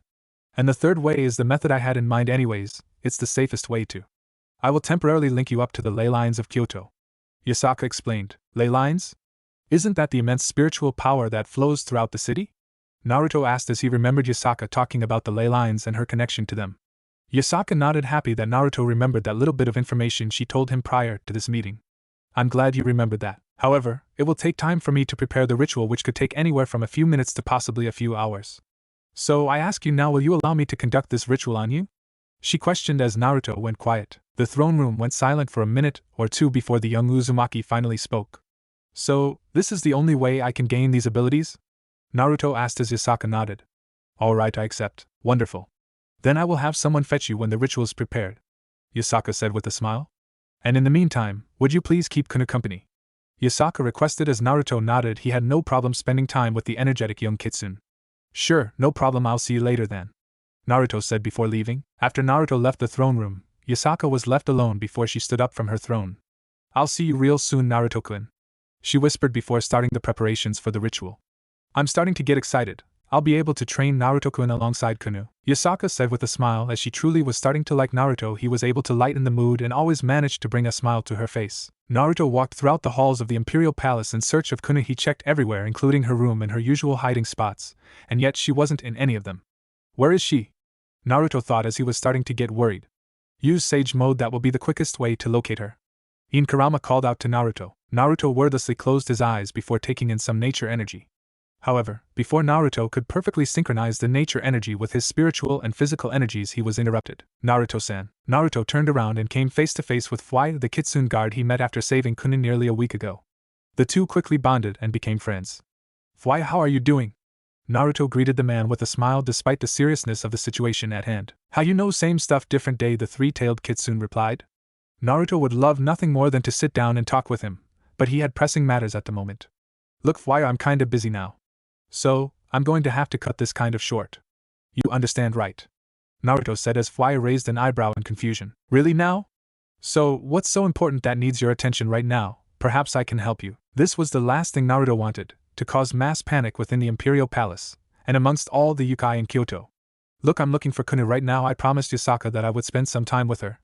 And I can't find her, Naruto said softly as he noticed the shift in Fuaya. The man's expression changed from a relatively laid-back to serious in an instant. Then we must alert Yasaka-sama at once, he said in a serious manner as Naruto fought the urge to face palm. Look, I'm trying not to cause mass panic right now. I can locate her quite easily with my senjutsu, so just give me 5 minutes. Please just give me 5 minutes, that's all I'm asking. If I can't find her in that small window of time, then please by all means go to Yasaka, Naruto said. Fuaya was slightly taken back by Naruto's shift in attitude. You're certain you can find Kuno-sama in such a small window of time? Naruto nodded. It wouldn't be the first time he had to find someone, although with Sage Mode active it would be much faster. Alright, go ahead. Naruto nodded before closing his eyes as he finished synchronizing his chakra with the nature energy inside him. Fuaya nearly jumped back at the increase in power Naruto released. Everyone stopped what they were doing and set their gaze on Naruto. The male yokai gave him either looks of jealousy or pride, while the female yokai all gave him looks of lust. Naruto's eyes snapped open. I found her. Fuaya looked at Naruto with a look of disbelief. You found her already? Well, it looks like you were right. Well then go get her before anyone realizes she's gone. Naruto didn't need to be told twice as he disappeared in a blur of speed, leaving Fuaya standing there by himself. And to think he's only human, he's gonna put most of us to shame, Fuaya whispered to himself. Kuno was humming a light tune as she sat on her favorite swing. Every so often Yasaka would take her daughter to this very park, but as of lately Yasaka was unable to do so as often as she would like. This said the young kitsune missed playing in this playground, but she was too young to understand how difficult it was being a faction leader, a role she would take up whenever her mother decided to retire from the role of faction leader. Yui, Kuno whispered, wishing her mother could be here. You know you really shouldn't leave without permission or an escort, Kuno-chan. A familiar voice called out from behind Kuno. Said princess jumped off the swing as she quickly turned around and saw Naruto standing there. Naruto Oniai-san. What are you doing here? Looking for you, Kuno frowned. Did Yui send you here? Naruto shook his head. No, she didn't. In fact, she told me to spend some time with you. And don't worry, I already sent a clone back to the Imperial Palace to inform everyone of your whereabouts, Naruto explained as Kuno's expression went south. So, I have to go back? The little girl said on the verge of tears. This caused Naruto to freak out. No. No. Please don't cry. I said I was going to spend time with you. You don't have to leave right now, Naruto said, trying his best to prevent Kuno from crying. That was the last thing he needed, Yasaka finding out that he caused her daughter to cry. Really? You better believe it, Naruto said with a cheesy grin. Although what Kuno did next shocked the young blonde. She rocketed herself towards Naruto, flying into his chest, causing him to take a step back. Ugh! Naruto groaned as the girl nearly knocked the wind out of him. I love Oni-sama, she declared with her face buried in his kimono. This action took Naruto by surprise. Sure, Hinata told him that she loved him when she confronted Nagato/Pain. Because if she truly loved him, why didn't she confess to him earlier, when he actually needed it? And after everything was said and done, the confession left him feeling empty. But this was different, and after hearing Kuno, Naruto couldn't help but smile. Is this what it feels like to have a baby sister? Naruto thought as he felt warmth fill his body. Heh. Naruto began before he paused for a second. This is a lot harder than he originally thought it was. I love you too, Amato, Naruto said before ruffling Kuno's hair. Ma, stop doing that, Oni-sama. Kuno huffed at Naruto, who couldn't help but chuckle in amusement. Sorry, but I can't, Naruto said with a smirk, causing Kuno to tilt her head in confusion. What, why not? She asked with a cute expression on her face. Kuno was truly too cute for her own good. Naruto had to resist the urge of hugging her. Because it's my job as your Nissen. From afar, Yasaka watched the interactions of both Naruto and Kuno with a smile on her face. Originally, she had thought that she had put too much trust in Naruto. But after witnessing this, whatever fears that still lingered on seemed to fade away. She truly did miss her bonding time with her daughter Kuno very much so, but she had some free time on her hands right now. After all, she had already completed the preparations for the ritual she was going to perform on Naruto tonight. Without even glancing in her direction, Naruto could tell Yasaka was watching him. Hey, Yasaka, I know you're there, come on out. Naruto's little announcement caused Kuno to freeze as she saw her mother coming through the clearing. Not even a second later, Kuno bolted towards Yasaka before jumping into her mother's embrace. Haha, you're here, Kuno squealed with joy at seeing her mother. In return, Yasaka gave her daughter a warm smile. I'm sorry, Kuno. I've been so busy lately that I haven't been able to take you to this park you like so much, Yasaka said gently while rubbing her daughter's back. Naruto smiled at the scene before him, turning to the side as he rubbed his arm before gripping it tightly. The smile he once had faded as he stared off into the blue sky. Naruto-kun, are you alright? Naruto glanced at Yasaka as he nodded. Yeah, I was just lost in my thoughts for a second, Naruto replied as Yasaka nodded. She understood it would take time for the young Uzumaki to heal, not physically, but emotionally and mentally. Just to let you know, the preparations for the ritual are complete. So, whenever you're ready, Yasaka said offhandedly as Naruto nodded. Ritual? What ritual, Hahayui? Kuno asked with her head tilted to the side in confusion. Smiling at her daughter, Yasaka gently rubbed her head. It's nothing you have to worry about, Kuno. It's just something to help Naruto-kun. Kuno cutely nodded. So Amato, what is it you wanted to do? Kuno glanced at Naruto as she smiled. I want to spend time with you, Oni-sama and Hahayui, the little girl exclaimed with pure joy. She really reminds me of when I was younger, Naruto thought. Yasaka-sama, a voice called out from behind the blonde trinity. Almost instantly Yasaka sighed as she fought the urge to pinch the bridge of her nose, as several yokai guards came up to their esteemed leader. What is it? Yasaka asked in a semi-annoyed tone. The council has called for an emergency meeting and it requires your presence, Yasaka-sama, the first guard said nervously as he noticed the glare he was getting from his leader. Do you know why they called this meeting? Yasaka asked with an eyebrow raised. Both guards shook their heads. Sadly no, they simply told us to find you. Sighing in defeat, Yasaka glanced at her daughter and Naruto. I'll be right back. Hopefully this isn't one of those long dragged-out meetings. Yasaka groaned, showing her dislike for a majority of the council. Kuna's eyes widened as she watched her mother begin to walk away with the two yokai guards. Naruto gently placed his hand on her shoulder. She'll be back, I promise you. In the meantime, let's play a game or something? Naruto said, trying to keep the young girl happy. Hahayui Kuna thought as she watched the retreating form of her mother. Okay, Oni-sama, do you know how long Hahayui will be gone for? Naruto shook his head. I honestly don't know, but don't worry, she'll be back soon, I promise you, Naruto said with a smile. Yasaka walked back into the throne room as she noticed the entire room was full. Inukimi and Kurokaze were also present as they both seemed annoyed. Now that Yasaka-sama is here, can we start this meeting already? I have a lot of things I have to do today. A young man with gray hair and yellow eyes asked. Patience, Jin, the elderly man said, who possessed bright pink skin and red eyes. Be quiet, you senile old fool. I don't care if you are an Oni, Jin retorted. You're just like your father, arrogant and prideful, right, Jin? The Oni mocked. All right, enough of this, Kurokaze declared. Yasaka-heim is here now, so let's get this meeting done and over with. As I'm sure we all have things we have to do today, the Oni nodded before clearing his throat. Yasaka-sama, the reason why I called this meeting was I noticed that blonde-haired boy you've been around. We want to know what are your intentions for the boy. While most of the council looked at each other in confusion, they had nothing against the boy, he hadn't done anything to them. Yasaka eyed the old man in front of her. In truth, she never liked the senile old fool either. Well, Baldo-san, my intentions are really none of your concern. All you need to know is Naruto would be a great asset to our faction. Yasaka said while Kuroke's had already taken a liking to Naruto. Kimi interjected. So, you don't feel anything romantic towards this boy Yasaka-san? Yasaka was taken back by the Inagami's straightforwardness. Perhaps she was still upset that Yasaka refused to marry her son. Did she actually like Naruto in that kind of way? No, she had only known him for a little over a week. There would be no way she would harbor such feelings for Naruto, at least not yet. No, I do not feel any romantic feelings towards Naruto, as I've only known him for a little over a week. I consider him a friend. Yasaka replied with an emotionless expression. Well, you heard her, Baldo-san. She considers the boy a friend now. Can we leave? Jin announced. Be quiet, this meeting is far from over. Baldo snarled at the young Raijin. Oh, for the love of Amaterasu. Yasaka palmed her face. The last thing she wanted to happen was for these two to start bickering again. Will you just get on with the damn meeting?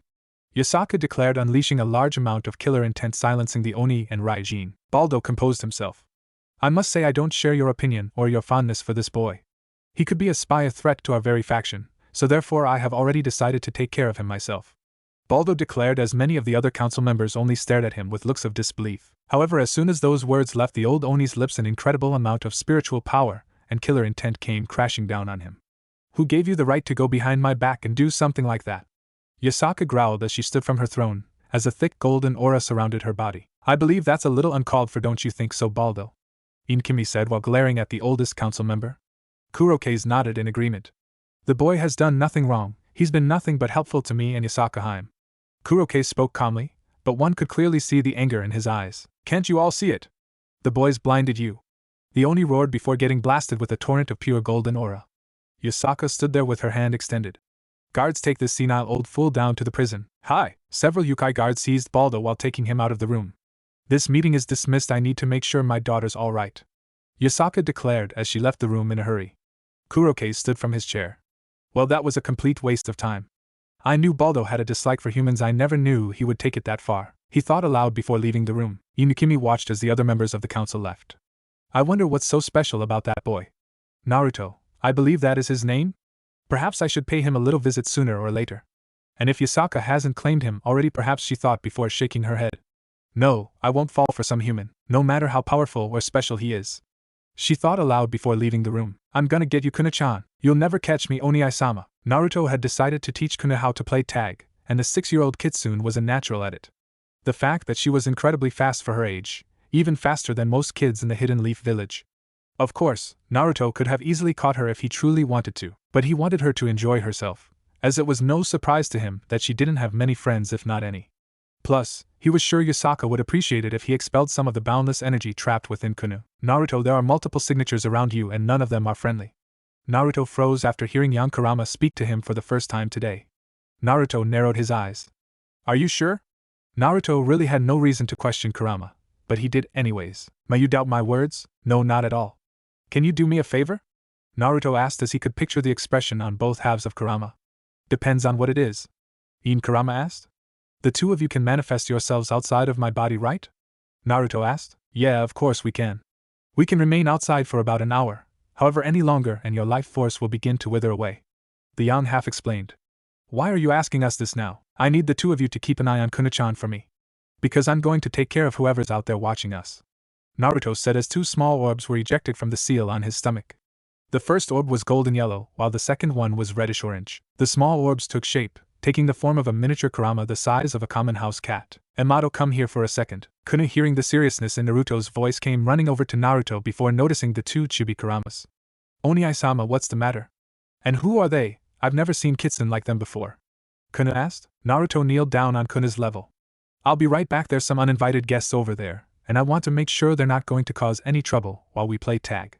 So, Yin and Yang over here are going to protect you. I'll be right back, I promise you that.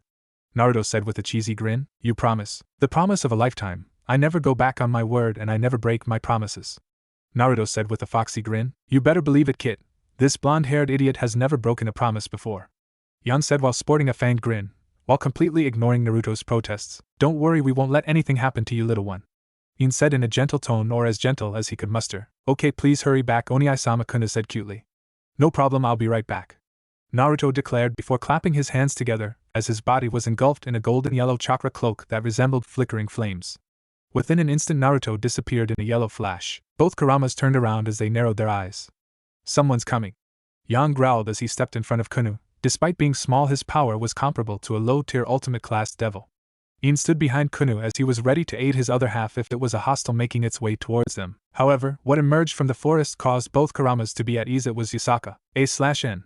I know someone's gonna complain about young Karama being on the lower levels of ultimate-class devil. This only applies to Chibi young Karama, who only has access to a quarter of his power at best. Kuno! Naruto-kun! She called out. Ha-ha-yui! Kuno cried with joy before running towards her mother. Yasaka turned as she saw her daughter before quickly catching her daughter in her embrace. Oh, Kuno, you're alright. The older Nine-Tails said with much relief in her voice. Quickly glancing around, she didn't see Naruto anywhere as she frowned, but much to her surprise she saw chibi versions of both halves Karama staring at her. Yan-sama, In-sama, where is Naruto-kun? Naruto should be back any minute now. We detected some hostile signatures around here, so he went to go take care of them. But to make sure that your daughter was not alone, he let us out to protect her. In responded. You should be able to detect him? He is using his nine-tailed chakra mode after all? Yan said in a lazy manner. Before Yasaka could even answer, Naruto appeared in between her, Kuno, and both halves of Karama. Yasaka, you're back, Naruto said with a smile. Yasaka was staring at Naruto. This was the first time she had seen him using his chakra cloak. Yes, the meeting was a complete waste of time, Yasaka said as Naruto deactivated his chakra cloak. Did you find anyone? Naruto nodded as he sighed. Yeah, I found a small group of pink-skinned yokai. Although as soon as I approached them they ran away? Naruto sounded almost disappointed. Yasaka breathed a sigh of relief. That's good, they didn't cause you any trouble. And just to let you know, they are commonly known as Oni. Yasaka explained. But why would they come after us? Naruto asked. Their clan leader Baldo, he saw you as a threat and wanted to get rid of you. However, he won't be causing you any more trouble. He was a senile old fool who had a strong dislike for humans, and downright hated half-breeds. People like him don't have a place in the council. He would do anything to get his way, Yasaka said with narrowed eyes. Well, what is done is done. Yasaka nodded, agreeing with Naruto before turning her attention back to Kuno, who was hugging her mother's leg and refusing to let go. Giving a motherly smile, she gently patted Kuno's head.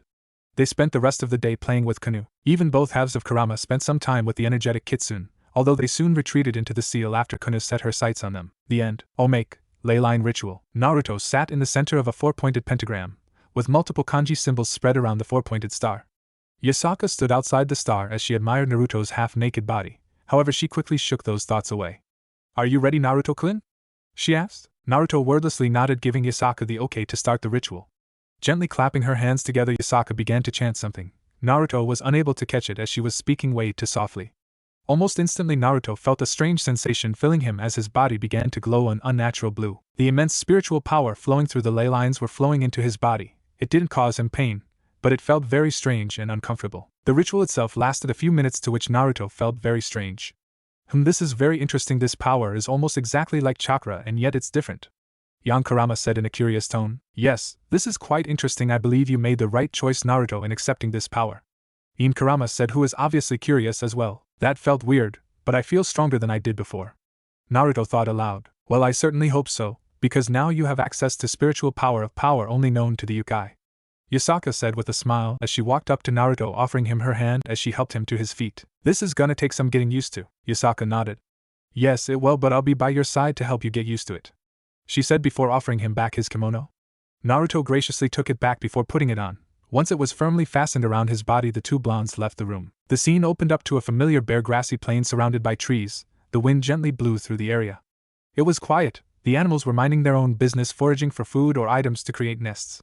However, this peace and quiet was interrupted when a large object was sent crashing into a tree. The impact of said object not only caused the tree to crack but also to fall over. Naruto groaned as he leaned up against the newly created tree stump. At closer inspection, Naruto was only wearing a pair of black kung fu pants and shoes. Glancing up, a large orb of blue flames came screaming towards him. With quite a bit of effort, Naruto was able to avoid the deadly attack. Standing in front of him was Yasaka, who was wearing a teal kimono blouse which was held closed by a black obi and dark purple kung fu pants and shoes. She was staring at him without a shred of sympathy. Naruto knew she wasn't going to hold back, especially after the success of the ley line ritual. But seriously, they'd been at this for the last hour and a half. She was using him as her personal punching bag, and wasn't allowing him any time to perform hand seals or gather nature energy. Off on the sidelines, one could see the Chibi Karama duo watching the training match, well, rather one-sided fight going down. She's not giving him any room to breathe or even recover? I like her style. This should be able to whip the kid back into shape. Yan Karama snickered as his other half nodded in agreement. I agree. So far, she's a better teacher than that pervert Jiraiya, Kakashi, and even Gyuki's former host Killer Bee. And I'm sure you'll agree with me when I say she's stronger than all of our siblings except for Gyuki. In Kurama elaborated. Young Kurama thought for a second as he nodded in agreement. Gyuki was indeed stronger than Yasaka by a good amount. It amazes me at how powerful some of the beings are in this world. Especially the beings in this top 10 strongest beings the Vixen has talked about. I wonder how Ten Tails would stack up in the top 10. Yang pondered for a second before turning his attention back to his host. Naruto was dodging Yasaka's tails, as they shot forward like spears. This isn't good, she's got me on the defensive. She's not giving me any time to perform ninjutsu. Naruto thought, completely forgetting about his ability to now perform magic and yujitsu. While Naruto could perform magic since it was dependent on his imagination, while he absolutely sucked at yujitsu, Naruto jumped back, creating some distance in between him and Yasaka as she came charging forward at him. You are not getting away from me that easily, Naruto-kun, she yelled while giggling malevolently. Naruto snapped his fingers, hoping that he can at least perform one spell, and as if a deity had been watching over him this entire time, several orange magic circles appeared around Yasaka. Orange chains shot forth from the magic circles, quickly ensnaring the Vixen. Giving a satisfied grin, Naruto jumped up in the air, releasing a cheer of joy. Don't you think it's a little too early to be celebrating, Naruto-kun? Yasaka said in an innocent tone before shattering the chains. Naruto's eyes widened before narrowing. God damn it, Naruto cursed under his breath. Yasaka gently tapped her finger against the air as numerous ethereal gold and yellow symbols appeared in front of her. Yujitsu? Naruto thought as he narrowed his eyes, wondering what she was going to do. And yet nothing happened. Now Naruto was on guard, she had to do something. Quickly Yasaka launched one of her tails at Naruto. Fortunately the young Uzumaki dodged, but upon her tail hitting the ground, the impact not only caused tremors to travel throughout the area but also left a decent crater in the ground. What? Is she really trying to kill me? I'm pretty sure that would have snapped my spine in two if it would have connected. Naruto thought in a frightened manner, although what creeped Naruto out even more was the fact that she had a warm, inviting smile on her face the entire time. God, that smile alone is enough to draw you in and make you feel so safe, and then bam. You're as dead as a doornail. Naruto thought. What's the matter, Naruto? You're not scared of me, are you?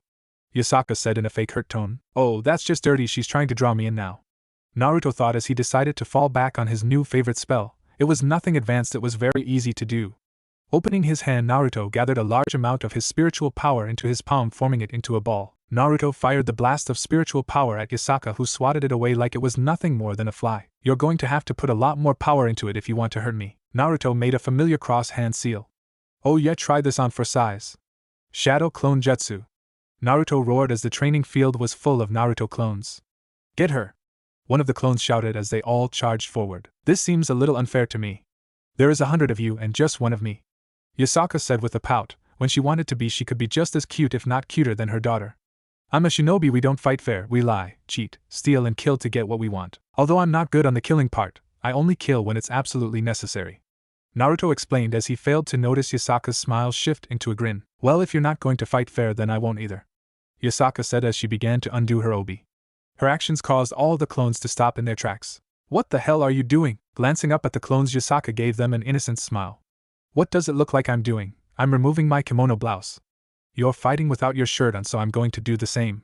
She replied, knowing that fighting naked from the waist up would give her an unfair advantage against Naruto. No matter how dense he could be at times, she knew he was still a growing teenage boy with uncontrollable hormones raging throughout his body. What the hell are you all doing? Get her now! The original Naruto screamed as all the clones snapped out of their funk before continuing their assault. Yasaka frowned as she was forced to jump back before tightening her obi. I thought that would have worked, maybe I should have done it a little faster. She thought. Rasengan barrage, narrowing her eyes as she watched the army of clones come charging forth with deadly spheres of spiraling chakra. Oh, heavenly flames carried from the heavens down to the earth. I beseech thee, lend me your strength and allow me to incinerate my foes, as I unleash your heavenly wrath. Infernal blaze of the nine-tailed fox, Yasaka chanted before stomping her foot on the ground. The ground underneath the clones began to turn red. As cracks formed, the earth itself had begun bubbling, turning into boiling lava. Some of the clones were instantly reduced to ash, while others jumped into the air to avoid the lava. Soon afterwards, several pillars of ghostly blue flames erupted from the lava, shooting into the air. The pillars of flames expanded, catching even more of Naruto's clones. Water release, ripping torrent, wind release, Rasengan, typhoon water vortex technique. Yasaka watched in amazement as a large tornado made out of water and wind clashed with her infernal blaze of the nine-tailed fox. The resulting collision caused a large amount of steam to fill the area. Quickly narrowing her eyes, Yasaka released a burst of aura, pushing away the steam. What she was greeted by was a heavily damaged, scorched training field. Where is he? She thought before familiar shrill shrieking noise could be heard from above. Glancing upwards, Yasaka saw Naruto descending from the sky with a familiar chakra shuriken in hand with two clones by his side. I got you this time. Wind release, Raisin Shuriken. Naruto declared before throwing his strongest jutsu at Yasaka. Raising a hand, Yasaka focused her sights on the deadly chakra shuriken before narrowing her eyes. The Raisin Shuriken gained a deep purple hue around it before it vanished from sight. Several seconds later, a large explosion could be seen on the other side of the training field. This caught Naruto off guard. Wah! How did you do that?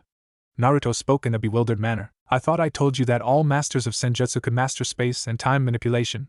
However, very few have ever mastered time manipulation, but as you can see, I have mastered space manipulation.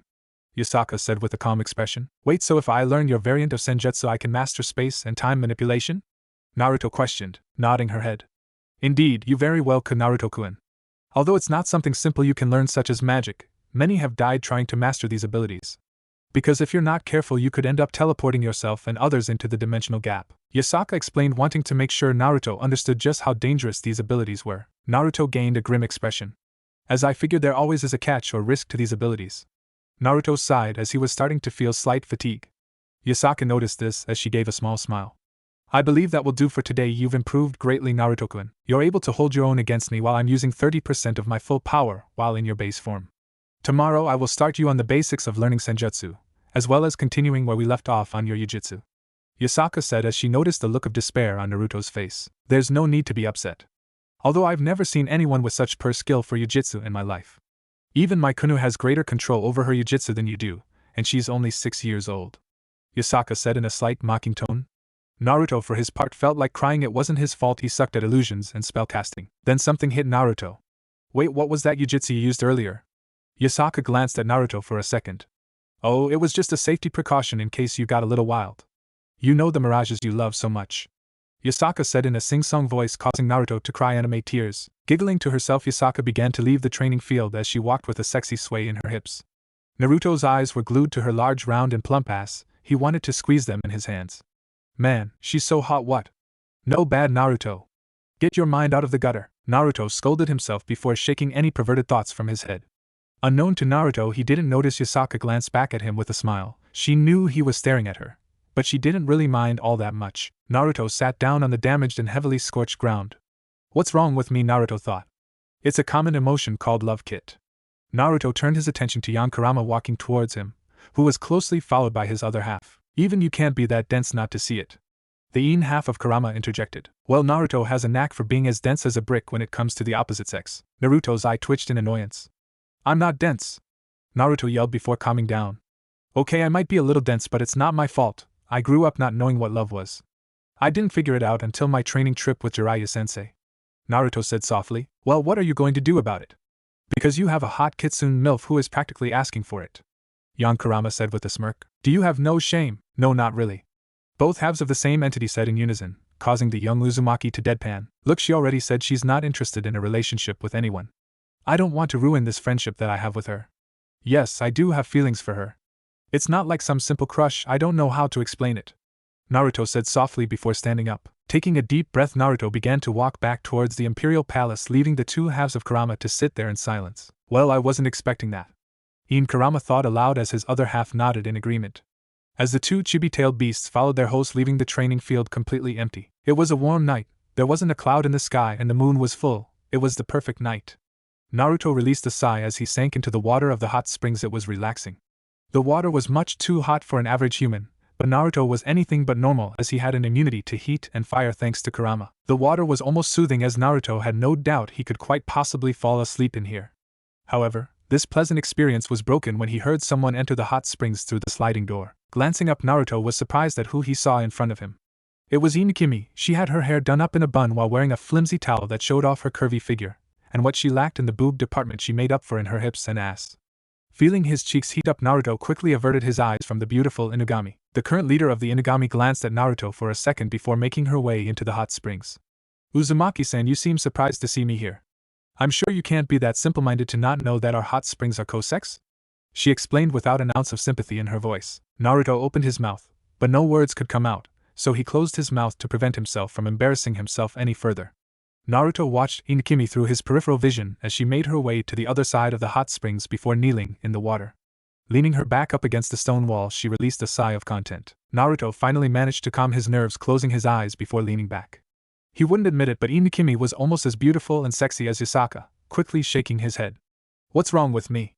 Naruto thought to himself. You're starting to form a harem, we're so proud of you. Both halves of the same entity said in unison, causing the young Uzumaki to deadpan. Naruto twitched. The only people who would ever be proud of him for forming a harem would be Kakashi and Jiraiya. It hurt, it truly hurt thinking about them, the fact that he would never see any of his friends ever again. Finally calming his nerves, Naruto tried to relax, although it didn't last too long as he heard the sliding door to the hot springs open again. Cracking open an eye, Naruto had to bite the inside of his mouth to prevent himself from gasping from what stood before him. His cheeks were dusted red as he saw Yasaka wearing a very flimsy towel that was tightly hugging her busted figure. So here you are, Naruto-kun? Yasaka said as she made her way over to the younger blonde before sitting next to him. Here's your chance, Naruto, mate with her. Yan Kurama commanded, which nearly caused Naruto to choke on his spit. Gah! What the hell is wrong with you? Don't you have somewhere else to be perverted? Naruto retorted. Not until tomorrow? Yan Kurama responded with a smart-ass remark. Off in the corner of the hot springs, Inukimi was glaring daggers at Yasaka. She didn't understand it, why she was feeling this way. She didn't want Yasaka anywhere near Naruto. Could it be? Could it be possible that she was jealous over a human child? Preposterous, she was one of the most powerful Inugami to ever exist with the exception of her late mate and son. There was no way she would give birth to a half-breed like her stepson Inuyasha. Naruto-kun. Blue eyes turned to meet golden yellow ones. The beautiful nine-tailed kitsune smiled, ever pleasant and soothing. Would it be okay if I washed your back for you, HM?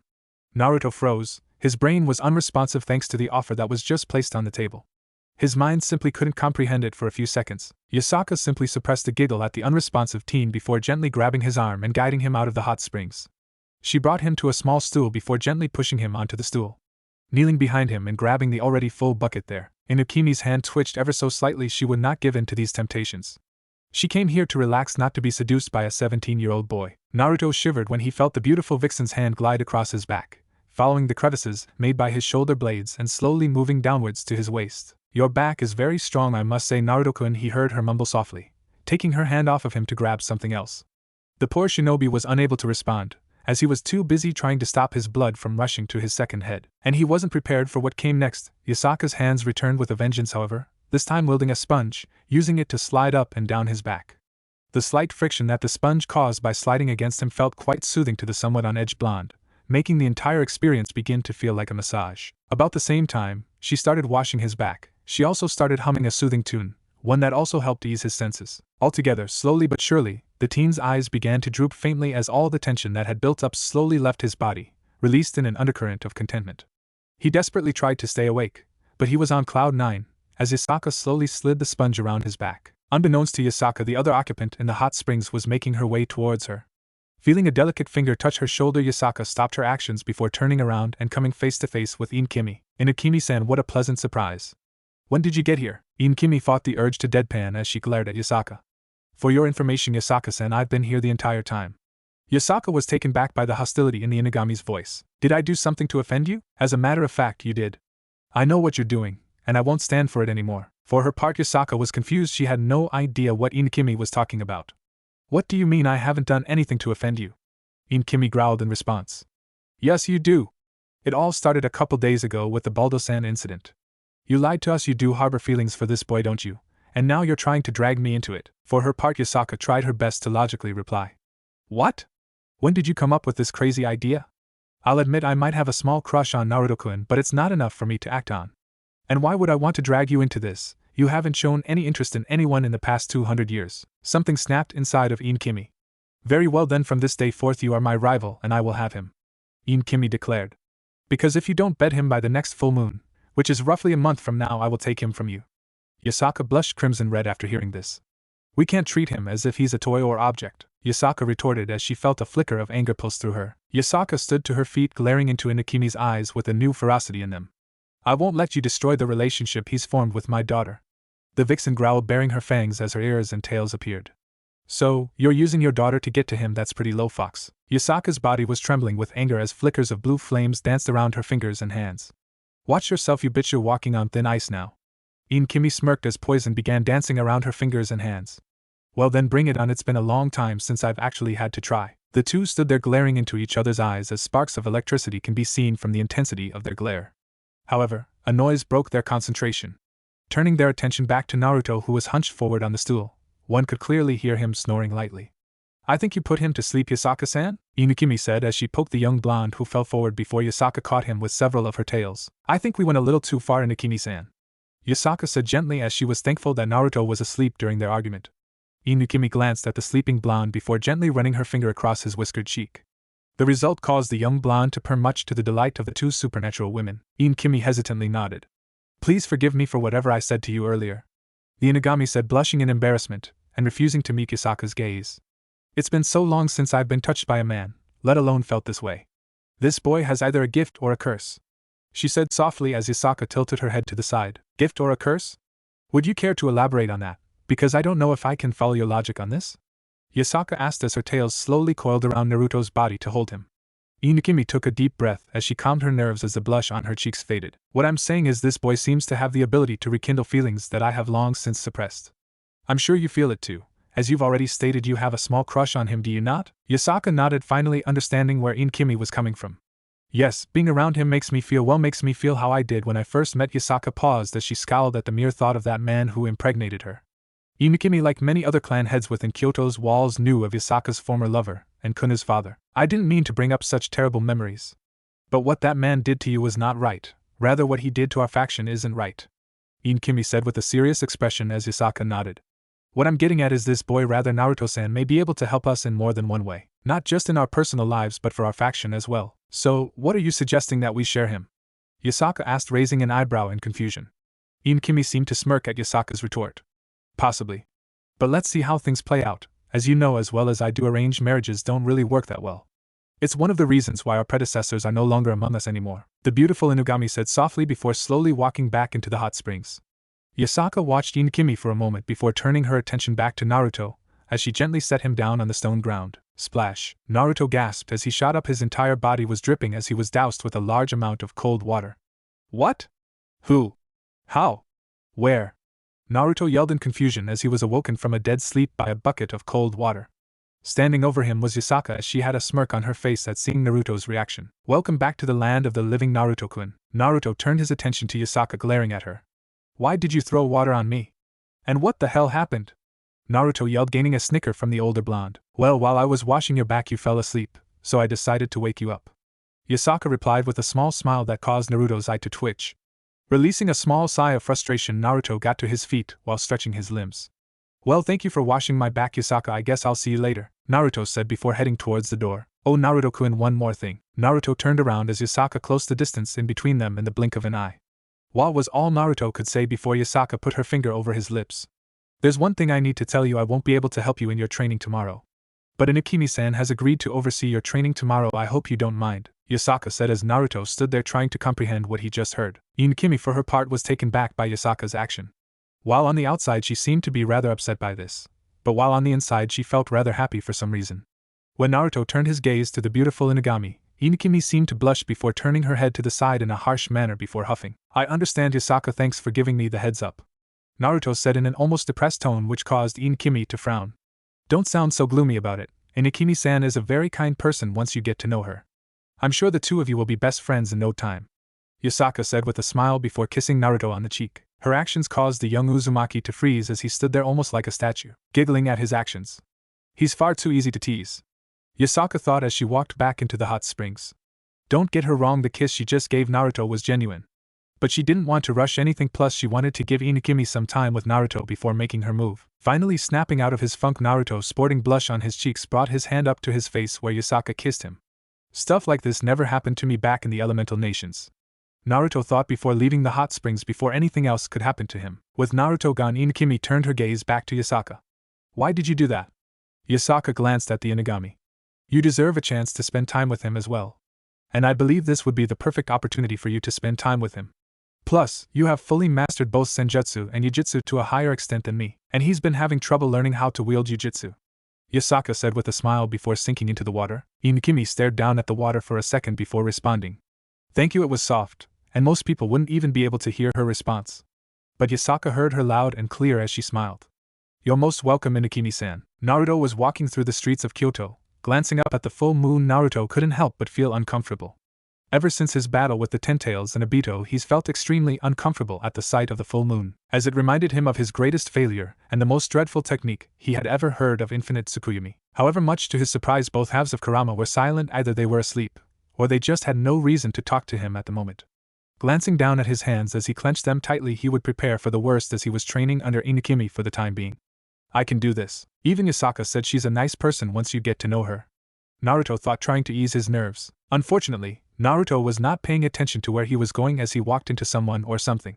Snapping back into reality, Naruto looked at what was in front of him. What stood in front of him was a man with light brown hair and dark green eyes. He was wearing a combination of a Japanese schoolboy's uniform covered by what could possibly be ancient Japanese armor. Sorry, I wasn't watching where I was going. Naruto apologized to the man standing in front of him, who looked to be in his late 20s to early 30s. The man gave Naruto a gentle smile. No need to apologize. You seem to be lost in your thoughts, so no reason to get upset. The man said with a smile that was all too familiar to Naruto. That smile is so fake. Naruto thought, being the master of fake smiles himself. Deciding to play along, Naruto decided to see if he could get any information from this man. So, what brings you to Kyoto, if you don't mind me asking? Naruto asked as the man's smile seemed to disappear, not completely though. I'm here to see an old friend. Now run along, boy, I have much to do. The man said before continuing on his way. My name is Naruto, not boy. Naruto retorted before continuing on his way. Well, Naruto-kun, my name is Jin Varu, it was nice meeting you. The man said before he continued walking away. Naruto, be wary of that man. He's literally oozing negative emotions and intent. Young Kurama spoke to his host in a serious manner, as Naruto mentally nodded. Yeah, I know. I think I should tell Yasaka about the guy. Something about him doesn't feel right. I felt a heavy presence around his body, almost as if Naruto thought. He feels similar to a Jinchuriki. So, he must be a sacred gear wielder. Ien Kurama advised as Naruto made his way back to the Imperial Palace as quickly as he could. Naruto quickly made his way through the streets of Kyoto, as he ran down the alley that would lead him to the dimension that housed the yokai. He couldn't help but wonder who that man was. Jin Varu. For some reason he could have sworn he heard that name once from one of the council members. Quickly shaking his head, he needed to notify Yasaka right away. Hopefully she wasn't still in the hot springs. Kid, calm down, you're only going to drive yourself crazy if you keep on thinking about it. Slow down your pace, you'll make it on time. I'm sure your vixen will hear you out. The yin half of Kurama said in a somewhat bored tone, while the yang half remained quiet as he didn't express his own thoughts on the matter. In his opinion they were unneeded, although unlike his other half he was also worried about this individual Jin Varu. His presence, it was heavy, very heavy, far too heavy to be a simple item sealed within him. It felt. Yang pondered for a moment. Naruto dropped from his full sprint to a rather fast walk. I know, Kurama, I'm just worried. Something just doesn't feel right. Ever since I met him something feels off in Kyoto. My instincts are screaming at me, telling me that there's danger around every corner, Naruto replied before coming face to face with a familiar gray-haired man with yellow eyes. Well, if it isn't Yasaka's boy toy. Jin snickered with an arrogant smirk spread across his face. Naruto paid the Raijin no mind as he continued on his way. Brad, I'm talking to you. Naruto continued to ignore the Raijin leader. He didn't have time to be dealing with this fool. However, Naruto quickly jumped back as a bolt of purplish-blue lightning struck the ground in front of him. Naruto robotically turned his head towards Jin, who was now glaring at him. How dare you ignore me, you lowly human? I should reduce you to ash for such disrespect. Look, Sparky, I'm busy at the moment, so can you go bother someone else? The Raijin's eye twitched in annoyance as his body began to discharge purplish-blue electricity. I'm going to kill you slowly and painfully, boy, watch your tone. Naruto, just obliterate this fool with a tailed beast ball. Young Kurama advised his host while Naruto mentally shook his head. I can't do that, Kurama, you know that. Plus, I don't think Yasaka would appreciate it much if I killed a member of the Yokai Council. Naruto replied, getting a growl in response. Look, whatever you have against me, can we settle it at a later date? I need to see Yasaka immediately. Naruto pleaded, not wanting to get in a fight right now.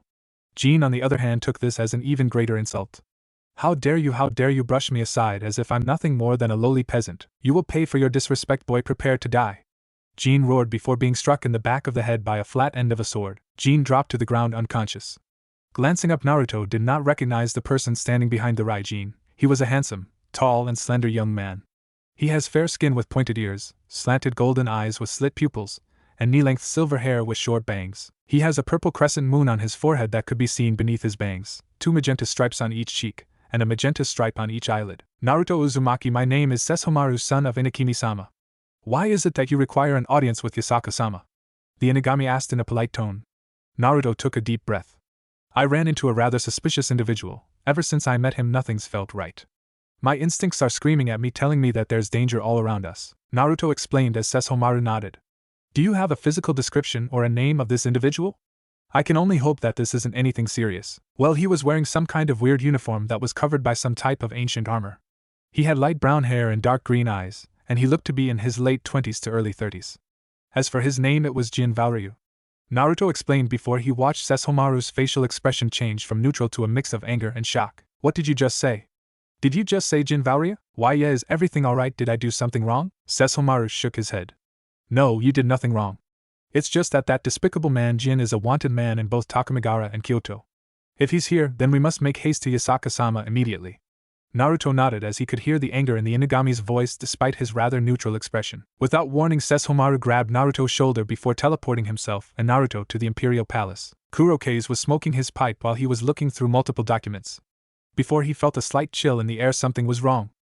Something is off, he muttered before placing the documents down on his desk before walking towards the window. With a gentle push, he opened his window before glancing out over the city of Kyoto, narrowing his yellow eyes. Kurokaze was brought out of his trance as he heard a knock on the door. Turning around and walking over to the door before opening it, he came face to face with Naruto and Sesshomaru. Raising an eyebrow, the old Karasa Tengu raised an eyebrow as he noticed the concerned look on Naruto's face and the mixture of anger and worry on Sesshomaru. What brings the two of you here so late at night? Kurokaze-sama, this is urgent, we have a big problem now. Sesshomaru spoke in a tone that left no room for argument. Oh, and what might that be? Naruto claims that he ran into Jin Varu moments before meeting me. Sesshomaru said, leaving out the part about Jin. A dark blue aura began to emit from Kurokaze as he gritted his teeth and tightly clenching his fists. This has to be some kind of joke. This is not funny. Kurokaze growled, and yet Naruto and Sesshomaru both stood their ground, neither one budging. I know what I saw, he had dark green eyes and light brown hair. And after I ran into him I felt unsafe, almost as if dangerous around every corner. Naruto said in a serious but worried tone. Kurokaze's eyes widened slightly. You're serious, you actually saw him? Naruto nodded, wondering what the Karasa Tengu would do next. So, the bastard has returned after 5 years to finish what he attempted to. Kurokaze thought aloud before turning his gaze back to Naruto. We must find Yasaka immediately. We already looked for her, but we couldn't find her. Naruto blushed slightly. She might still be in the hot springs with Inukimi-san, Naruto said before Sesshomaru glanced at him with a slightly annoyed look. And you didn't think to tell me that before? Sesshomaru asked. I thought they would be done by now. Kurokaze just shook his head. We'll just have to go to the hot springs and find her. There is no use in arguing amongst ourselves at this point. I can only imagine how Yasaka will react to this news. She's been so much happier since you arrived here, Naruto, my boy. I dare say she might have a thing for younger men, Kurokaze said before chuckling at Naruto's expression. Sesshomaru just sighed as he began to lose his patience. Then let's go find Yasaka-sama and Hahayui then, he suggested. Even after all this time you still refer to me that way, Sess-chan? A familiar voice made itself known from behind Naruto and Sesshomaru. The trio turned around and came face to face with Inukimi, was wearing a silk robe instead of her usual kimono and outer wrap. Hahayui, when did you get here? Sesshomaru said in a slightly surprised tone. Long enough to hear that Jin Varu is somewhere in Kyoto's walls, she growled. You know, when Yasaka-san hears this she's going to lose it. Finally, curiosity got the better of Naruto. Just who is Jin Varu anyways? I understand that he's a fugitive, but what did he do? Naruto asked. Kurokaze was the first to speak up. You didn't hear this from me, but he was Yasaka's former lover and Kuno's father. If you want to hear the full story you must ask Yasaka herself, but I wouldn't get my hopes up, she probably won't tell you. Kurokaze explained. Naruto went silent as he seemed to be deep in thought. What did he do to hurt Yasaka so badly that she would lose it by just mentioning this man's name? Naruto pondered before Inukimi began to speak. Then I suggest we find Yasaka-san and Kuno as fast as possible before. Boom! A powerful explosion shook the entire Imperial Palace. Ugh! What was that? Naruto yelled as he managed to regain his balance. We may be too late, let's hurry. Sesshomaru advised before teleporting them all to the throne room. Naruto, Sesshomaru, Inukimi and Kurokaze all appeared in the throne room, or what was left of it. There was a gigantic hole in the wall leading out towards the courtyard. Broken chairs and debris littered the ground, while a thick smoke threatened to choke anyone who dared to enter. Clapping his hands together, Naruto unleashed a powerful burst of wind chakra, blowing away the smoke. What happened here? Naruto asked, obviously confused. Inukimi closed her eyes for a second, tapping into her senjutsu. Yasaka-san, she's in the courtyard, the female Inugami said in a worried tone before running towards the hole in the wall. However, a large individual appeared in front of her. It looked like a giant humanoid being made completely out of stone. It brought its massive fist down towards Inukimi, narrowing her eyes and unleashing a massive burst of spiritual power. Inukimi obliterated the upper half of the giant stone golem. However, its body began to regenerate almost immediately. Lightning release, false darkness. A laser-like spear of lightning destroying the rest of the earth golem. Pale blue lightning could be seen dancing around Naruto's mouth. Like you said, we have no time to waste, let's go. Naruto dashed towards the opening in the wall. Landing out in the courtyard, he narrowly got hit by a blast of fox fire. What the hell? Naruto looked up as his eyes widened in shock. No, standing before him was Jin, the man he ran into earlier, holding Yasaka by the neck. Blood was seeping out of her mouth, and in his extended hand was an orb of ghostly blue flames. Yasaka! Let her go! Naruto yelled as he ran towards Jin, who threw her at him. Opening his arms, Naruto caught Yasaka as he was sent skidding back several feet. What did you do to her? Answer me. Jin tilted his head to the side in a sinister manner. Paying back this bitch for interrupting my work 5 years ago. He simply answered before grabbing something off the ground. It was Kuno. Her hands were tied together, as well as being gagged. She had tears in her eyes and was struggling to free herself. I'm going to finish what I attempted 5 years ago. So, don't interfere, because if you do I will kill you. The father of Kuno said in a sinister manner. Jin Varu! You will return Kunoheim this instant. Kurokaze roared with anger while pointing his shikujo at Jin. Jin grabbed the hilt of his katana, which was stabbed into the ground, before pulling it out. Oh really, and how are you going to make me do that, you pathetic weakling? Aim no Murakumo no Tsurugi, it can't be. How did you get that? Inkimi snarled. Oh, this little doohickey here? Quite simple, I stole it. Jin said with a grin as he blocked Sesshomaru's sword effortlessly with the aim no Murakumo no Tsurugi. It seems even your legendary blade Bikasega, a legendary yukai created from your own being, is nothing compared to this holy sword. Sesshomaru growled and was about to release a wave of destructive power, but remembered that this man was holding Kuno. You're a damned coward, let her go and fight me. Now why would I do that? It's more fun this way. Jin spoke in a sinister tone. What is that sword? Naruto asked while watching Jin toying with Sesshomaru. Aim no Murakumo no Tsurugi, also known as the Sword of the Gathering Clouds of Heaven. It's a holy sword of Shinto legends that rivals the original Excalibur and Duran Al. Kurokaze explained while not turning his gaze away from Jin. Naruto turned his attention back to Yasaka, who had seen better days. Kurama, I need you to give me some of your chakra. I need to heal her. Naruto asked, well, more like pleaded. Here you go, kid, save your vixen and kill that bastard. Young Kurama declared. Don't worry, I intend to, Naruto retorted softly as his left hand was cloaked in a shroud of golden yellow chakra. However, his hand began to change, looking more like it was completely made out of chakra rather than being cloaked in it. Quickly shaking off his surprise, Naruto placed his hand on Yasaka's chest, avoiding her breasts, as he funneled Kurama's chakra into her, using it to heal her body. All the wounds on her body began closing almost instantly, as she released a small groan. Naruto gave a small sigh as he allowed a small smile to appear. Yasaka was coming to. Pulling his hand away from Yasaka, all of her wounds were gone. Glancing at his newly transformed hand, it felt different, much more powerful. Closing his eyes, Naruto began to draw in nature energy. Sesshomaru tried attacking Jin from multiple angles, and yet this insufferable man blocked all of them almost effortlessly. Kurokaze attacked from the left, only to get blasted away by a blast of icy wind before coming face to face with a humanoid being made out of compressed air and wind. Inukimi was fighting another earth golem, and there were dozens upon dozens of humanoid beings made out of different elements: earth, fire, lightning, water, and wind. Orange pigment formed around Naruto's eyes as he revealed his new yellow toad-like eyes. These things, they're completely made from their respected elements. Their signatures are similar to Jin's? His sacred gear must give him the ability to summon elemental beings? Naruto thought while narrowing his eyes. Kicking off from the ground, Naruto launched himself at Jin. Jin, for his part, turned around at the last second with a look of surprise on his face, as Naruto's fist was mere inches away from him. The amount of force behind one of Naruto's senjutsu-enhanced punches would be enough to kill most weaker high-class devils with a single punch. Quickly acting, Naruto grabbed a hold of Kuno as the force of his punch sent Yasaka's former lover flying away like a ragdoll. Naruto quickly cut the rope tied around Kuno's hands with his wind chakra, as he removed the gag from her mouth as well. Kuno-chan, are you alright? Naruto asked, and instead of answering him, Kuno hugged him tightly. Oni-sama! Oni-sama! Kuno cried into Naruto's kimono. Sesshomaru could only stare at Naruto in amazement. How did you manage to hit him? He was able to block every one of my strikes, Naruto answered the Inugami without even glancing at him. It wasn't difficult for me to figure out that you are holding back. Since you didn't want to injure Kuno-chan, and how I hit him. Well, I caught him off guard, that's how. He won't be down for long, Naruto said as he picked up Kuno, who refused to let go of him. Walking over to Yasaka, who was still unconscious, Naruto set Kuno down next to her mother. Ha-ha-yui! Ha-ha-yui, it's me, Kuno! The little girl cried and Yasaka didn't respond. Kuno-chan, she should be up soon, Naruto said before creating several shadow clones to guard both Kuno and Yasaka. Kuno nodded slightly while clinging to her mother as Naruto made his way back over to Sesshomaru, who annihilated several elemental golems. Naruto glanced at the sky. There wasn't a cloud to be seen. Quickly making a tiger seal, Naruto inhaled deeply before infusing Matatabi's chakra into his lungs and stomach. Sage Art, Blue Raging Dragon Flame Bullet.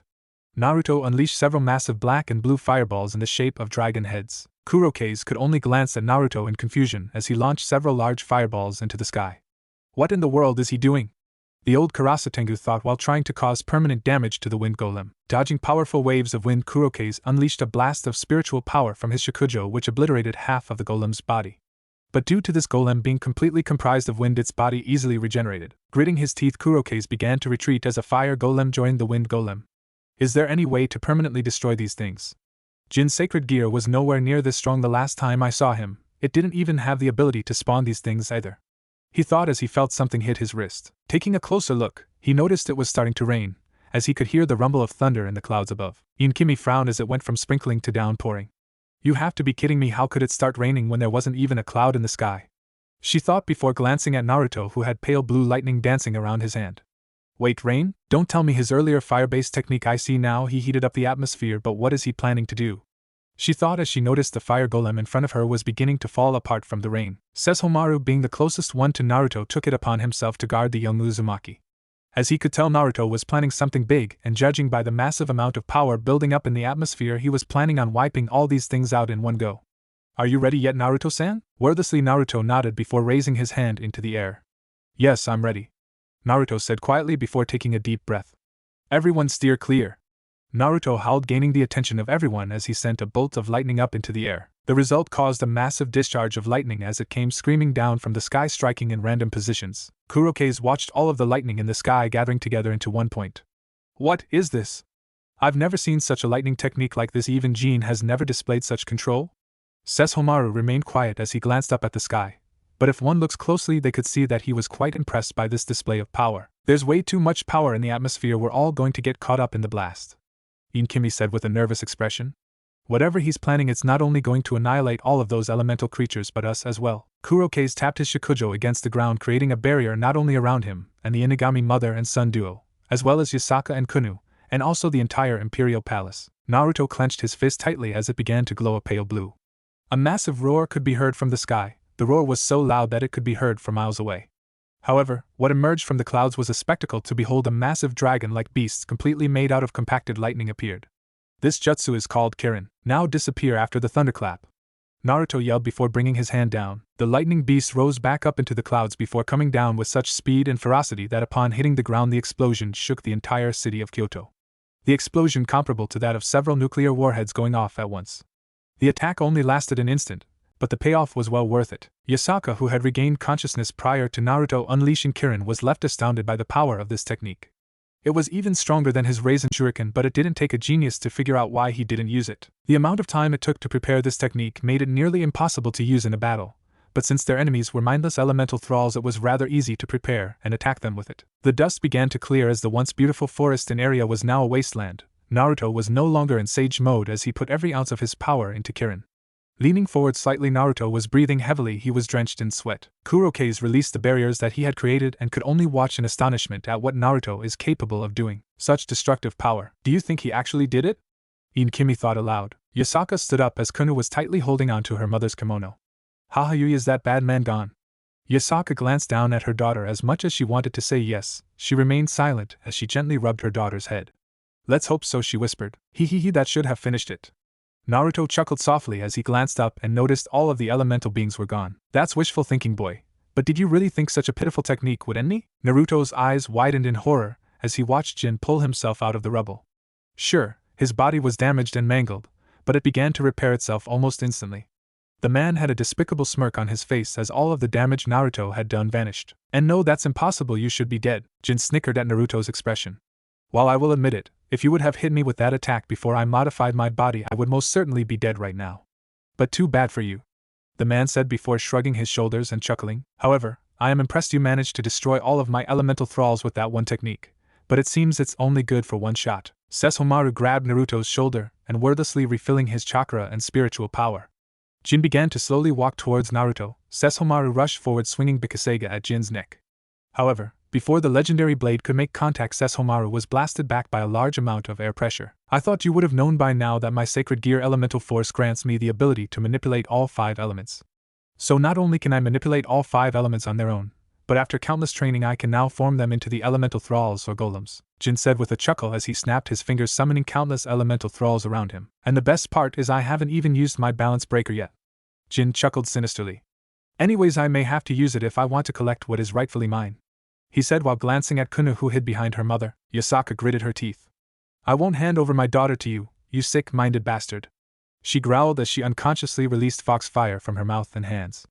Jin's smirk dropped before he bursted into a fit of laughter. So you haven't told her, have you? Well, I guess I can clear this little bit of confusion up then. Yasaka unleashed a torrent of foxfire at Jin, who extinguished it with a mixture of wind and water. Now Yu-chan, that's not polite. Whatever happened to the lovesick girl that I used to know, Jin said in a lovey-dovey tone which caused Yasaka to growl. You tried to kill her when you tried to absorb my daughter, after you stole and modified the Benehisego. Yasaka roared, showing her anger. You make it sound so bad. I simply want her to be closer to me, so that we may become one, and the best way to do that was to modify the Crimson Gourd, which originally belonged to the Golden Horned King and the Silver Horned King. I don't understand why the Shinto gods are so pissed off at me for taking something that didn't belong to them in the first place. Yes, I modified the gourd to not only absorb those who get sucked into it, but they become part of me instead of being trapped in an alternate dimension, Jin said in a calm manner. You're sick, Yasaka responded with a look of horror. How many yokai have you absorbed? Answer me. Jin didn't answer. Instead, his body began to morph, taking on the form of something that should not exist. The thing that took his place had a humanoid body. It had 4 pairs of wings, each pair belonging to a different race: angel, devil, dragon, and fallen angel. It had scaly gray skin, with patches of multicolored fur scattered all over its body, and it also had horns which grew out from the top of his head. His face was still humanoid, mostly with the exception of his eyes being completely solid crimson with black pupils. If you're really curious about how many beings I have absorbed into my body, the current number is 8. And my dear daughter Kuno will be number 9.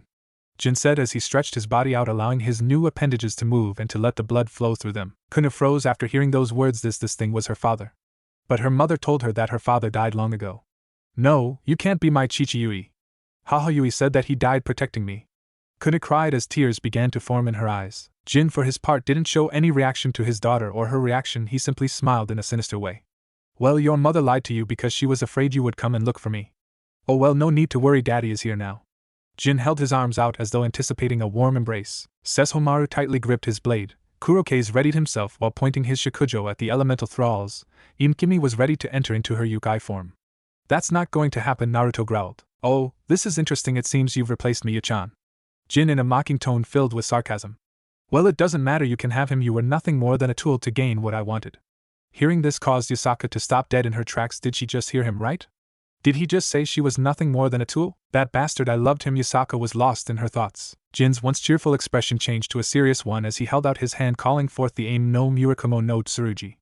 It's time for me to collect my daughter, Jin said before he began to leak out aura, a tremendous amount of it at that which far exceeded Yasaka, Sesshomaru, and Imikimi. I'll admit, last time, you all had the distinct advantage over me, but now after absorbing a dragon, an angel, 3 yukai, 1 fallen angel and 3 devils, I would say right now, I believe that my power would not lose out to even Tiamat, the Chaos Karma Dragon, the strongest out of the 5 great Dragon Kings, said to have power comparable to that of a Satan-class devil. All of the yukai looked utterly horrified at this resolution. Of course, I'm not foolish enough to challenge one of the 4 great Satans. Especially Surzex and Ajuka, who have been said to have reached the same level as the heavenly dragons in their primes separately, of course. But I believe I'm more than a match for you lot, and with the aid of my elemental thralls you don't stand a chance, Jin said before vanishing in a burst of speed. Naruto quickly entered Nine-Tailed Chakra mode and intercepted Jin mere inches away from Yasaka, summoning forth 9 chakra arms to restrain the deformed body of Jin, who was slightly surprised. You've got an interesting power in you, boy. There's no doubt in my mind you're stronger than anyone else here without including myself, but you're in my way, Jin said before shredding Naruto's chakra arms with the aim no Murakumo no Tsurugi. This took Naruto by surprise before he was bombarded by blasts of elemental power from the elemental thralls. Damn it, no! Naruto cursed as he sent out chakra arms wielding Razengans at the elemental thralls. Jin gestured for the rest of his elemental thralls to attack everyone, as he advanced towards Yasaka before throwing her out of the way. Kuno was terrified as this abomination grabbed her. I won't let you take my daughter! Yasaka roared as she charged at her former lover, who pointed his holy sword at her. Unleashing a massive blast of divine energy at the yukai leader, Yasaka was sent hurling across the ground as Naruto caught her. Quickly sending out a chakra arm, Naruto tried to grab Jin, but he teleported away. No!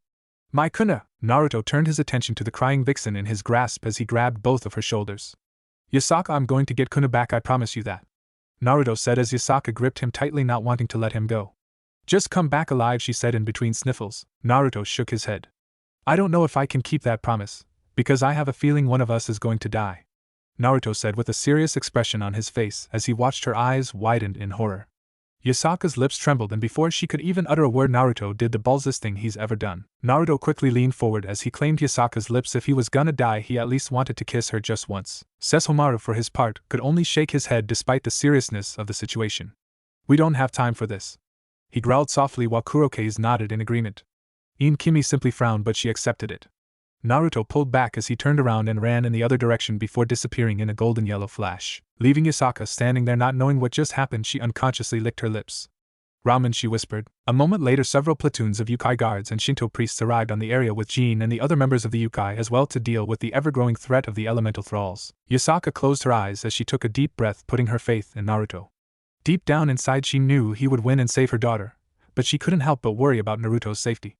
Brushing her personal worries aside, she opened her eyes as they seemed to glow a bright golden yellow, showing her determination to win. Let's cut down his elemental thralls as quickly as possible, Yasaka declared as she, along with the Yukai leaders, all charged forward, with the countless guards and priests following behind.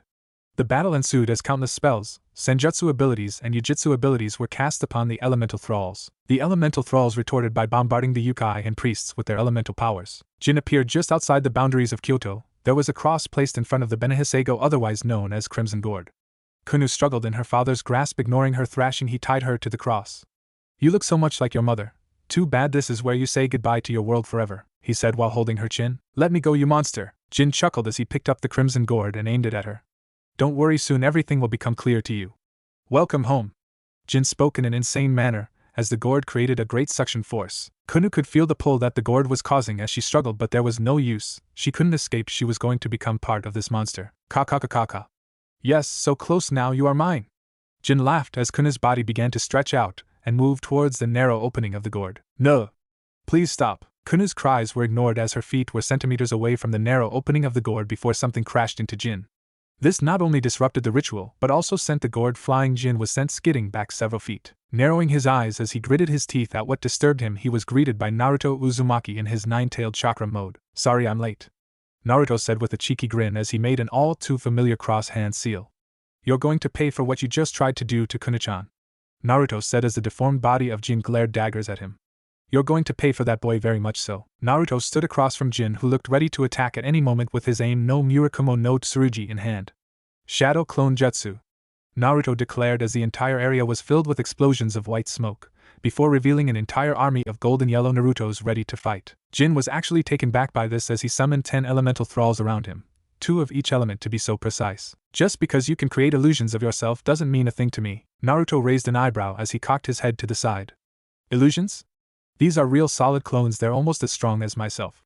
And we're going to beat you from here to Kingdom Come, Naruto yelled as he charged forward with his clone army following him. Naruto jumped over the elemental thralls as he created a Rasengan in each hand. Rasengan Barrage! Jin narrowed his eyes as he extended his hand, creating multiple defensive magic circles. As Naruto clashed with the magical circles, a grin appeared on his face which caught Jin's attention, as his eyes widened as several clones bursted out of the ground. The clones quickly latched onto the deformed man as the army of clones surrounded him, coming in for the kill. Gritting his teeth in anger, Jin extended his wings and with a powerful flap he took to the air with the clones still attached to him. Get off me, you annoying pests, the clones grinned. I hope you enjoy explosions. Boom! The clone said before exploding. Af! Naruto grinned as he heard a yelp of pain coming from the deformed man. Looks like my shadow clone explosion jutsu did some damage, Naruto thought with glee as he saw Jin floating in the air covered in wounds. You damn brat! You think you're so great with your little ninja tricks? I'll show you what I'm truly capable of, Jin roared as he dive-bombed towards Naruto. Naruto grinned as all of his clones began weaving different hand seals. Then allow me to retort. Take this elemental barrage jutsu. Naruto's clones all expelled different elemental ninjutsu at Jin, who seemed to grin. You fool! What happened next took Naruto completely by surprise. His new finishing move, elemental barrage. All of those elemental attacks stopped dead in their tracks. Wah! How the hell did you do that? Naruto demanded as Jin chuckled in response. I can understand you've never seen my sacred gear elemental force. But I'll explain it to you. It allows me to control any and every elemental force no matter how it's created. So, whether it's natural or artificial, I can control it. So which means you have to defeat me by either bombarding me with pure energy and destructive force or beat me into submission with physical strength, Jin explained as Naruto's eyes widened. So that's how he was able to attack me with Yasaka's Foxfire? This means I have to stick with shadow clones, my Rasengan and magic, Naruto thought with a sour expression. With a single movement of his finger, Jin sent Naruto's elemental barrage hurling back at him and his clones. Naruto got into a defensive position as one of his clones grabbed him and threw him out of the way as the bombardment of earth, fire, lightning, water and wind ninjutsu barrage came crashing down into the earth. Jin signaled for his elemental thralls to move in and annihilate Naruto and his remaining clones. Naruto landed gracefully on the ground as he growled as half of his clones were obliterated. "Damn you!" he growled before turning his attention to his remaining clones.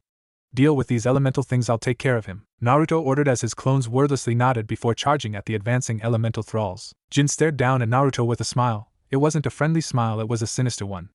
"Oh, so you're really going to take on little old me?" The deformed man chuckled as his body finished healing itself. "Well, come at me then if you're not too scared." Naruto jumped high into the air before extending his hand, releasing 9 chakra hands, each one with a Rasengan on the end of it. "Take this." Rasen Rampage. Jin avoided the deadly spheres attached to the chakra arms. With his aim no Murakumo no Tsurugi poised ready to impale Naruto, Naruto intercepted the blade by catching it with an additional chakra arm before ripping it from Jin's grasp. Naruto pulling his other arm back, allowing his Rasen Rampage to finally hit their target. Arg! Sending out another chakra arms, Naruto grabbed hold of the deformed man before throwing him to the ground. Sprouting 4 more chakra arms and bringing their hands together, Naruto formed a massive Rasengan. Rasen Absorption. Driving the massive sphere into Jin, driving the man deep into the earth. Naruto was far from done. He grabbed Jin's foot before ripping him from the earth and throwing him into the air. Jumping into the air, Naruto created a large Rasengan in his hand, which was then surrounded by 3 regular-sized Rasengan, in a similar manner to moons around a planet. "This will finish it." Planetary Rasengan, Naruto screamed before slamming it into Jin's stomach, causing the man to gasp in pain. The planetary Rasengan deeply embedded in Jin caused disordered rotation of the individual Rasengan, created by the central and smaller ones spinning in different directions, interacting with each other to form a massive and turbulent wave-like vortex. Jin was sent rocketing backwards, spinning mind you, as he crashed into the ground hard. Naruto landed on the ground less than graceful as he wiped some sweat off his brow. Naruto glanced at the rubble where Jin was before turning his attention back to his clones who were finishing off the elemental thralls. Taking a deep breath, Naruto began to advance towards Kuno. He needed to get her out of here now. He knew Jin wouldn't stay down for long as the bastard was way too persistent. The sound of rubble moving caused Naruto to freeze as he turned around and saw the mangled body of Jin pulling itself out of the rubble. It released a raspy noise as his body began to repair itself again, which took a matter of seconds before he stood at his full height. Glaring at the young Uzumaki in front of him, "You boy are a real pain in the ass. Never in my life have I ever hated something as much as I hate you right now. You're like a damn mosquito. No matter how hard I smack you, somehow someway you get right back up." Jin growled. "I could say the same to you," Naruto retorted as he charged at Jin before jumping into the air and spreading his arms out. Naruto created nearly a dozen magic circles. Within seconds, Naruto unleashed a barrage of energy bullets made out of spiritual power. "I won't let you have Kuno-chan, you sick bastard," Naruto roared as the bombardment of energy bullets came raining down. Jin avoided the magic bullets before taking flight as he flew towards Naruto with the intent of ending the blonde's life. Cocking his fist back as it was cloaked in a mixture of fire, lightning and wind. "Now die already!" Naruto managed to avoid the elemental-enhanced fist before delivering a chakra-enhanced punch of his own. Jin coughed up a mouthful of blood as Naruto rammed his fist deep into the deformed man's stomach. Growling in response, Jin kicked Naruto to the ground. Naruto quickly caught himself landing on his feet as his eyes widened. Naruto jumped back as the deformed man came screaming out of the sky like a comet with his fist poised to crush Naruto. Jin hit the ground with the force of a meteor strike, shaking the area. Naruto sent out 4 chakra arms, each one grabbing one of Jin's limbs before lifting him off the ground. Naruto jumped forward before unleashing a Hail Mary of punches and kicks on Jin's body. Jin was unable to defend himself for the moment, as he took punch after punch, kick after kick. Gritting his teeth in anger with the twitch of his hand, Jin accessed the telekinetic control he had over the aim no Murakumo no Tsurugi, using the legendary Shinto blade to cut Naruto's chakra arms to shreds. Quickly jumping back, Naruto avoided being decapitated by the sword. Jin leaned forward as he popped his jaw back into place before spitting out a broken tooth and a glob of blood. "Now you've got my blood boiling, kid. I must say you're even stronger than that brat Chow Chow. The boy has potential far beyond even you. But at his current level he wouldn't even be able to defeat a high-class devil. But he is my apprentice after all, and one day he will be able to lead the hero faction to greatness. So, you brainwashed some kid into following in your footsteps? Man, you really are sick. What the hell is wrong with you?" Jin for his part glared at Naruto. "I don't expect you to understand, Naruto. You're human, you should be siding with me, not with those disgusting yokai. It makes my skin crawl that I even impregnated that damn vixen Yasaka. But it was all for my plan to become a weapon that could strike fear in the supernatural world and let them know that us humans will not be pushed around any longer." Naruto sighed before shaking his head. "The only thing you'll accomplish is creating an endless cycle of hatred and pain. You'll make it even more difficult for humans worldwide. It will be a massive genocide. Is that really what you want for humankind to come to an end? Because that's what will happen if you continue down this path. Naruto retorted, gritting his teeth in anger as he couldn't believe the bullshit that this man was spouting. Enough talk, Naruto Uzumaki. I'm going to end this now. I'm not going to toy with you any longer. And just to let you know, I let you hit me all those times, so I could gauge what level you were on. And I must say you're comparable to an ultimate class devil. You're almost at Satan class, but you're not quite there yet. It's truly a shame that you waste your potential being with those nasty supernatural beings when you should be with us humans. Maybe I feel more at home here in Kyoto amongst the yokai. Jin shook his head in disappointment. Very well, you've made your choice, Jin said as he rushed at Naruto, who readied himself for the battle of his life. In the courtyard outside of the Imperial Palace, the yokai were currently fighting against the countless elemental thralls that threatened to overrun them. Many were injured, some even dead, as most attacks had little to no effect on the elemental thralls. While they may be able to destroy them temporarily, they always came back. Only Sesshomaru's Bikasega could effectively destroy them, preventing them from regenerating. Inukimi sliced apart several earth thralls with her light whip, only for them to regenerate seconds later. Gritting her teeth, she unleashed a wave of poison from her hands which had zero effect on the thralls. I thought the elemental force was a low-tier sacred gear, she thought aloud, showing her frustration. It's supposed to be a low tier, but if a sacred gear wielder's emotion and will are strong enough, the sacred gear can become stronger. Yasaka replied as she unleashed a massive wave of fox fire at the wind thrall advancing towards her. The wind thrall completely absorbed Yasaka's fox fire into its body, turning it into a walking fire cyclone. Yasaka quickly dodged a blast of wind-enhanced flames as she landed next to Kuroke's, who had finally managed to slay several elemental thralls. They're composed of the 5 elements, which means we must destroy the elements themselves in order to stop these things. Or we must obliterate them with an immense amount of force, the Karasu Tengu explained while gripping his Shikujo tightly. Yasaka-sama, what? Yasaka answered to one of the many yokai currently fighting against the elemental thralls. The elemental golems are pushing us back. I advise that we temporarily retreat for now.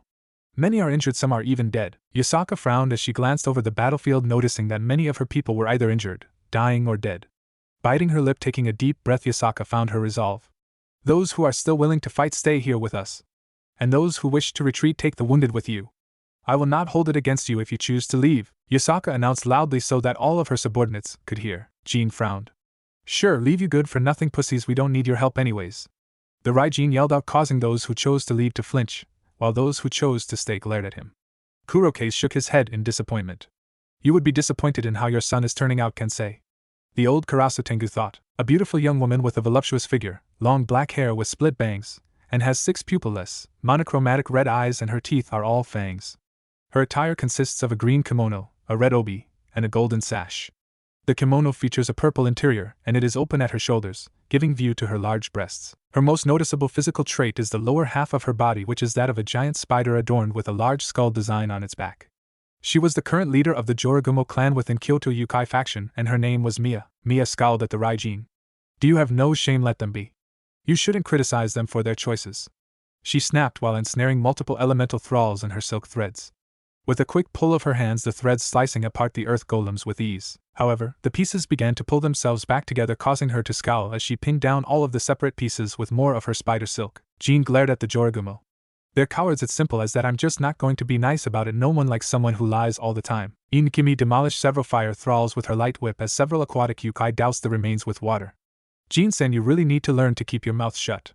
Because one of these days you are going to anger the wrong person and you're gonna get yourself killed. Your father would be so disappointed in you right now, she said without a shred of sympathy in her voice. How dare you bring my father into this? Jin yelled before a massive blast of fox fire came crashing down in front of him, causing him to yelp. Yasaka was glaring daggers at the Raijin, a look that basically said, I dare you to say another word. Jin-san, I suggest you keep any further comments to yourself, because if I hear one more outburst from you, they'll be looking for a new replacement for you. Yasaka said with a look that promised pain. Sesshomaru destroyed golem all after golem with his mighty Bikasega as he glared at the unending army of the elemental thralls. The wielder's not here and yet they still keep on spawning. How? The strongest Inugami thought aloud.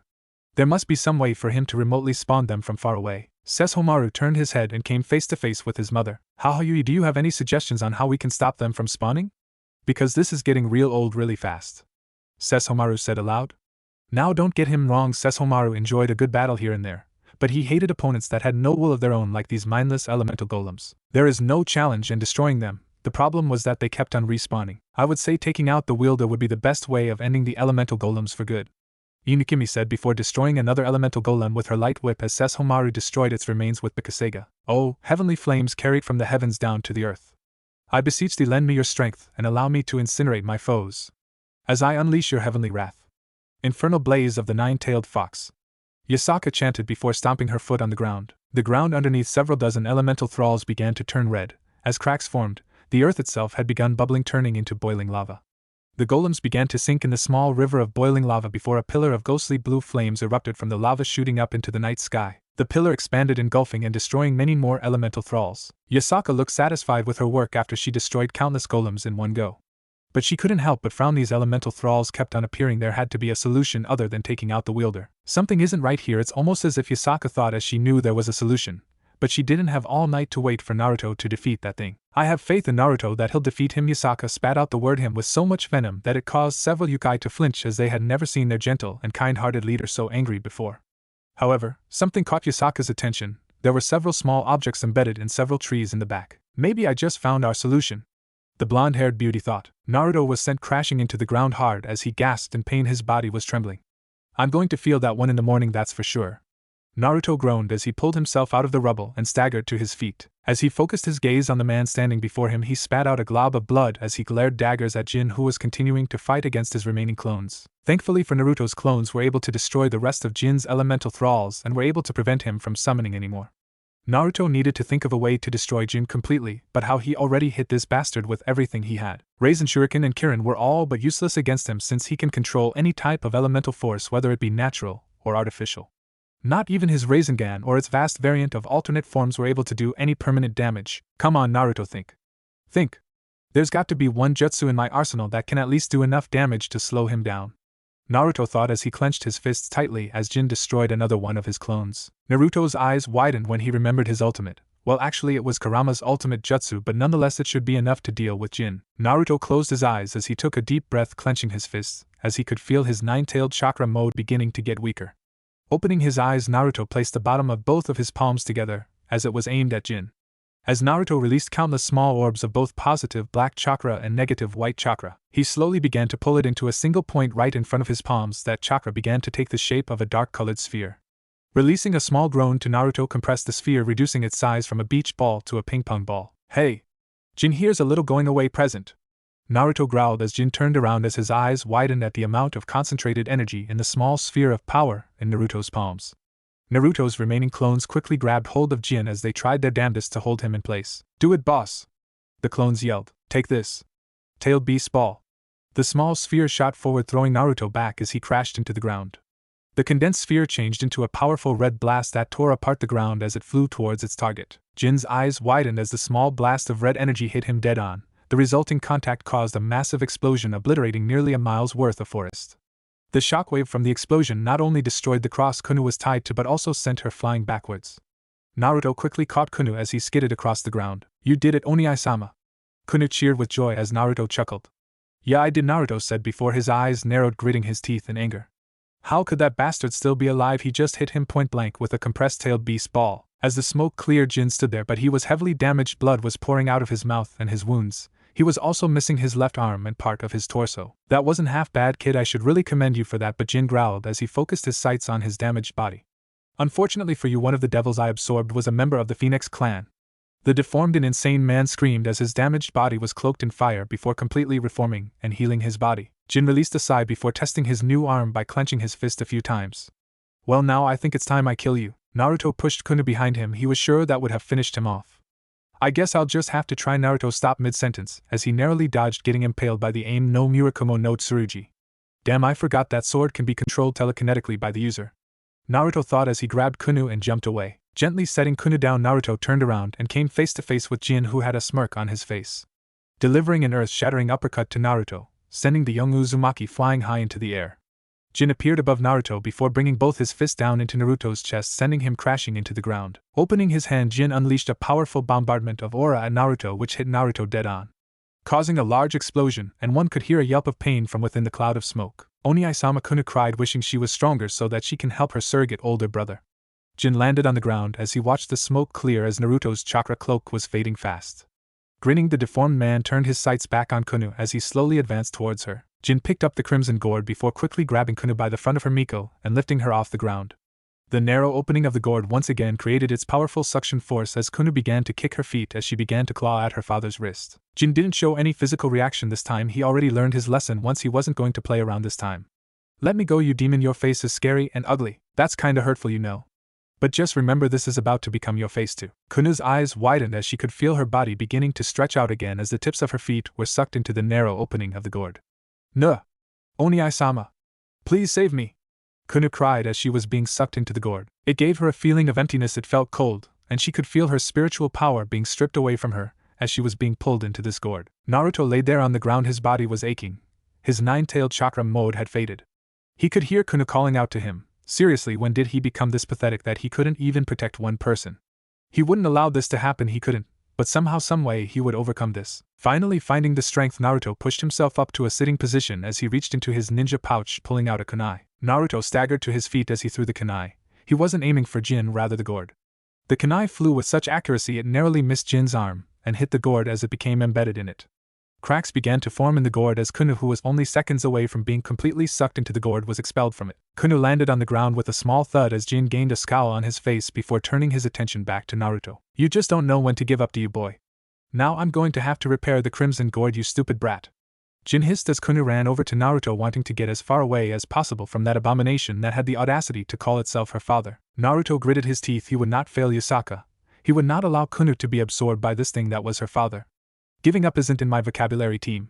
Naruto groaned. Jin's deformed body began to leak aura as he called the aim no Murakumo no Tsurugi to his hand before pointing it at Naruto. Well then, I guess I'll have to teach you the meaning of giving up. Balance break, elemental chimera overlord. Naruto's eyes widened as he saw Jin become encased by the 5 elements. The power output that Jin was releasing could rival, or even surpass tailed beast level. As the abomination before Naruto was engulfed in a dome of light, Kuno could feel the weight coming off of that dome of light. It scared her, no, it downright terrified her, as she whimpered. Naruto placed his hand on her head, gently stroking her hair, trying to calm her down. Despite how worn down and beaten up he was, he offered her a smile. Everything's gonna be alright, Kuno-chan, he whispered. Kuno simply hugged his leg tightly as Naruto turned his attention back to Jin. D-damn, Naruto thought, as he knew whatever was going to emerge would be something beyond his current level. Giving up so easily, Naruto, this doesn't seem like you. Yan Kurama taunted his host. Kurama? Where the hell have you been? I could have used your help. Naruto retorted as he received a snort in response. Me and my other half were sleeping. But it seems like you're in quite a pinch. Yan Kurama followed up. Yeah, no shit. He is even stronger than you are now. Naruto retorted before both halves of Kurama laughed. What's so damn funny? This is serious. In our original state we could have easily annihilated this fool. But in our divided state either one of us are stronger than him by a decent margin. Even before Yang picked up after his other half. And furthermore, you are not the only one who got enhanced by the ley line ritual either. Naruto's eyes widened after hearing this. Wait, you don't mean? Naruto was cut off as the dome of light released a powerful shock wave. What was about to emerge was going to be powerful, as the dome seemed to break apart. What stood in front of Naruto was anything but normal. Its body was completely made of energy that shifted through multiple colors in a similar fashion to a kaleidoscope.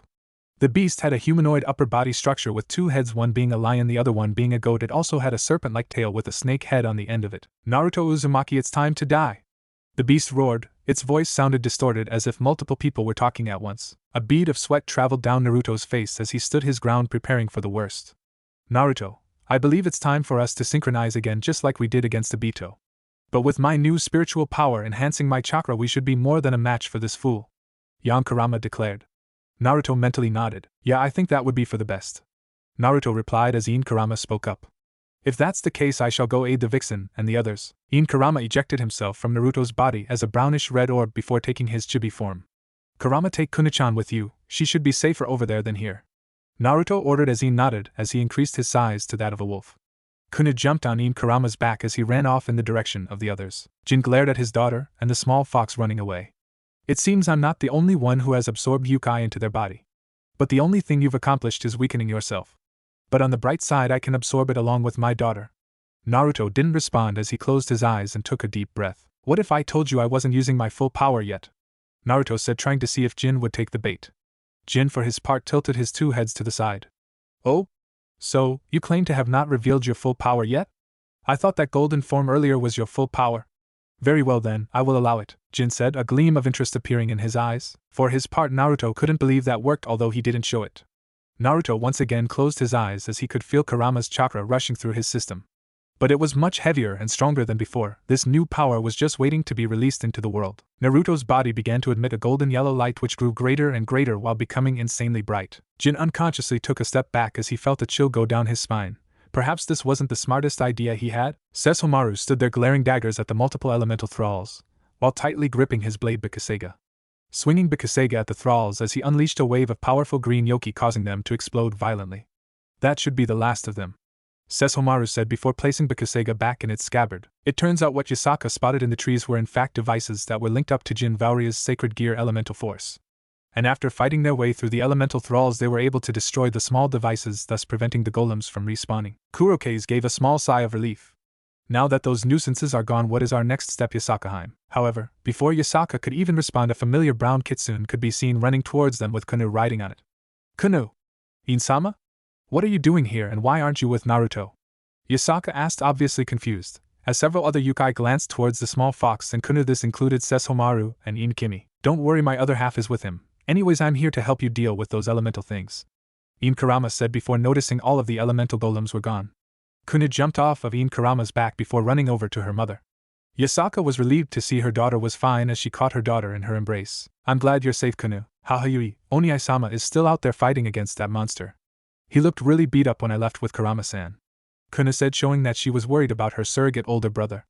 Yasaka and all of the other yokai that have come to enjoy the young Uzumaki's presence couldn't help but feel worried. However, before anyone could say anything, an entire ocean seemed to have appeared above them. For Yasaka, Inkimi, Kurokaze and Sesshomaru, they all buckled under the weight of this immense power. While all the other yokai could no longer stay upright, all of them collapsing to their knees, while Inkarama was completely fine as he was grinning. The ground was trembling, it felt like miniature earthquakes. It seems Naruto and my other half have finally synchronized with one another. To think that they would have this much power, that is incredible. Even Madara wouldn't stand a chance against this, Inkarama said in a joyous tone. A/N. Inkarama is referring to Eternal Mangekyo Sharingan Madara that fought against Hashirama in the Valley of the End. He is not speaking about Edo Tensei Madara or anything beyond that. Yasaka almost robotically turned her head towards the much more powerful kitsune with a look of shock. This power, it belongs to Naruto-kun and Yang-sama. If I'm not mistaken, their combined power is God class, Yasaka thought in a bewildered manner. Inukimi shivered. This was Naruto's power? To think that an average human with the aid of a kitsune could surpass her former mate Toga and make him look like nothing more than a pup in comparison. Incredible, she whispered softly as Sesshomaru glanced at his mother. She's starting to show interest in this boy. I'll have to pay him a visit sooner or later. I don't care if Yasaka-sama has an interest in him. If he hurts Hahayui, I will kill him. The strongest Inugami alive thought. Jin, who had simply been waiting, froze completely. His instincts screamed at him to run away as fast as he could. Naruto's body, which was glowing bright gold, was now being engulfed by a bright golden yellow cocoon, as it sent shockwaves of raw chakra and spiritual power. The ground beneath the cocoon began to break apart as tremors were sent through Kyoto. It wouldn't be surprising if the humans of Kyoto, usually oblivious to the happenings of the supernatural world, would be able to feel this in full force. The cocoon itself split into 9 parts that resembled tails, yet they were still tightly wrapped around Naruto's body. Jin himself was trembling as he found himself looking into the eye of this storm of sheer power. The cocoon, or rather tails, began to separate, allowing a pure golden yellow light to pour out from the opening. It filled the area with an energy that was filled with so much life force and warmth that it caused all the trees that were destroyed in the area to bloom. Within a second, the 9 tails quickly spread apart, and a blinding flash of golden yellow light, sending forth a massive shockwave that caused Jin to buckle under the weight. And what took the cocoon's place within a small crater was a creature that could only be labeled as a divine beast. It was a humanoid being cloaked in a golden yellow endoskeleton that had the appearance of a kitsune with 9 long swaying tails. It had 6 Magatama markings around its neck, thick whisker marks on its face, and black circular markings appeared on its shoulders, stomach, as well as the front and back of its hands. Black lines also ran the length of its spine, arms, legs and tails. And his eyes were a single solid color of bright purple. There was no sign of irises or pupils in these eyes, they looked almost soulless. This certainly is new. This feels much stronger but different from my Karama Chakra mode. This thing spoke in a horrible mockery of Naruto's voice. The sound that normally came from the young Uzumaki's throat was gentle, warm, caring, and a tad bit husky. This thing's voice, if you could call it that, sounded distorted, dark, almost demonic, and one could hear 2 voices speaking at once instead of one. Naruto, I should let you know that this form is unstable, and you will only be able to hold it for 5 minutes. So use it wisely, as this form is more or less a manifestation of both of us, not just you. It's difficult to keep the link in between us. Karama's voice sounded a bit strained when he spoke to his host. Naruto mentally nodded. Yeah, I know what you mean. I can feel this form is draining away my chakra and spiritual power just to maintain it. I don't think I can keep it up for 5 minutes. So let's finish off this bastard as soon as possible before this form does more harm than good. Naruto replied. I don't have a lot of time in this form, so I'm going to make this quick. I'm going to annihilate you entirely, Jin. I won't let you harm Kuno-chan, Yasaka, or anyone else within Kyoto's walls. How this cannot even be considered a battle anymore. And throughout my relatively short life never have I encountered such an abomination like you. Tell me, what the hell are you? You can't be human. No human could ever possess this much power naturally. Jin asked. Naruto shrugged his shoulders nonchalantly. I'm human, it's simple as that. I guess you could say I'm irregular in this world. You can call me a naturally born superhuman. And unlike you, someone who had taken in countless other beings in order to reach this level of power, I was able to reach this level of power through hard work, determination, and training. Naruto said before setting his solid purple eyes on Jin. Jin needed to get out of here and fast. There was no way he would survive an encounter with this thing standing in front of him. Standing up on his hind feet and extending his arms out, the two-headed beast gave a toothy grin. I'm going to have to cut this short, I'm sure you understand. Naruto, on the other hand, would not give Jin the chance to escape.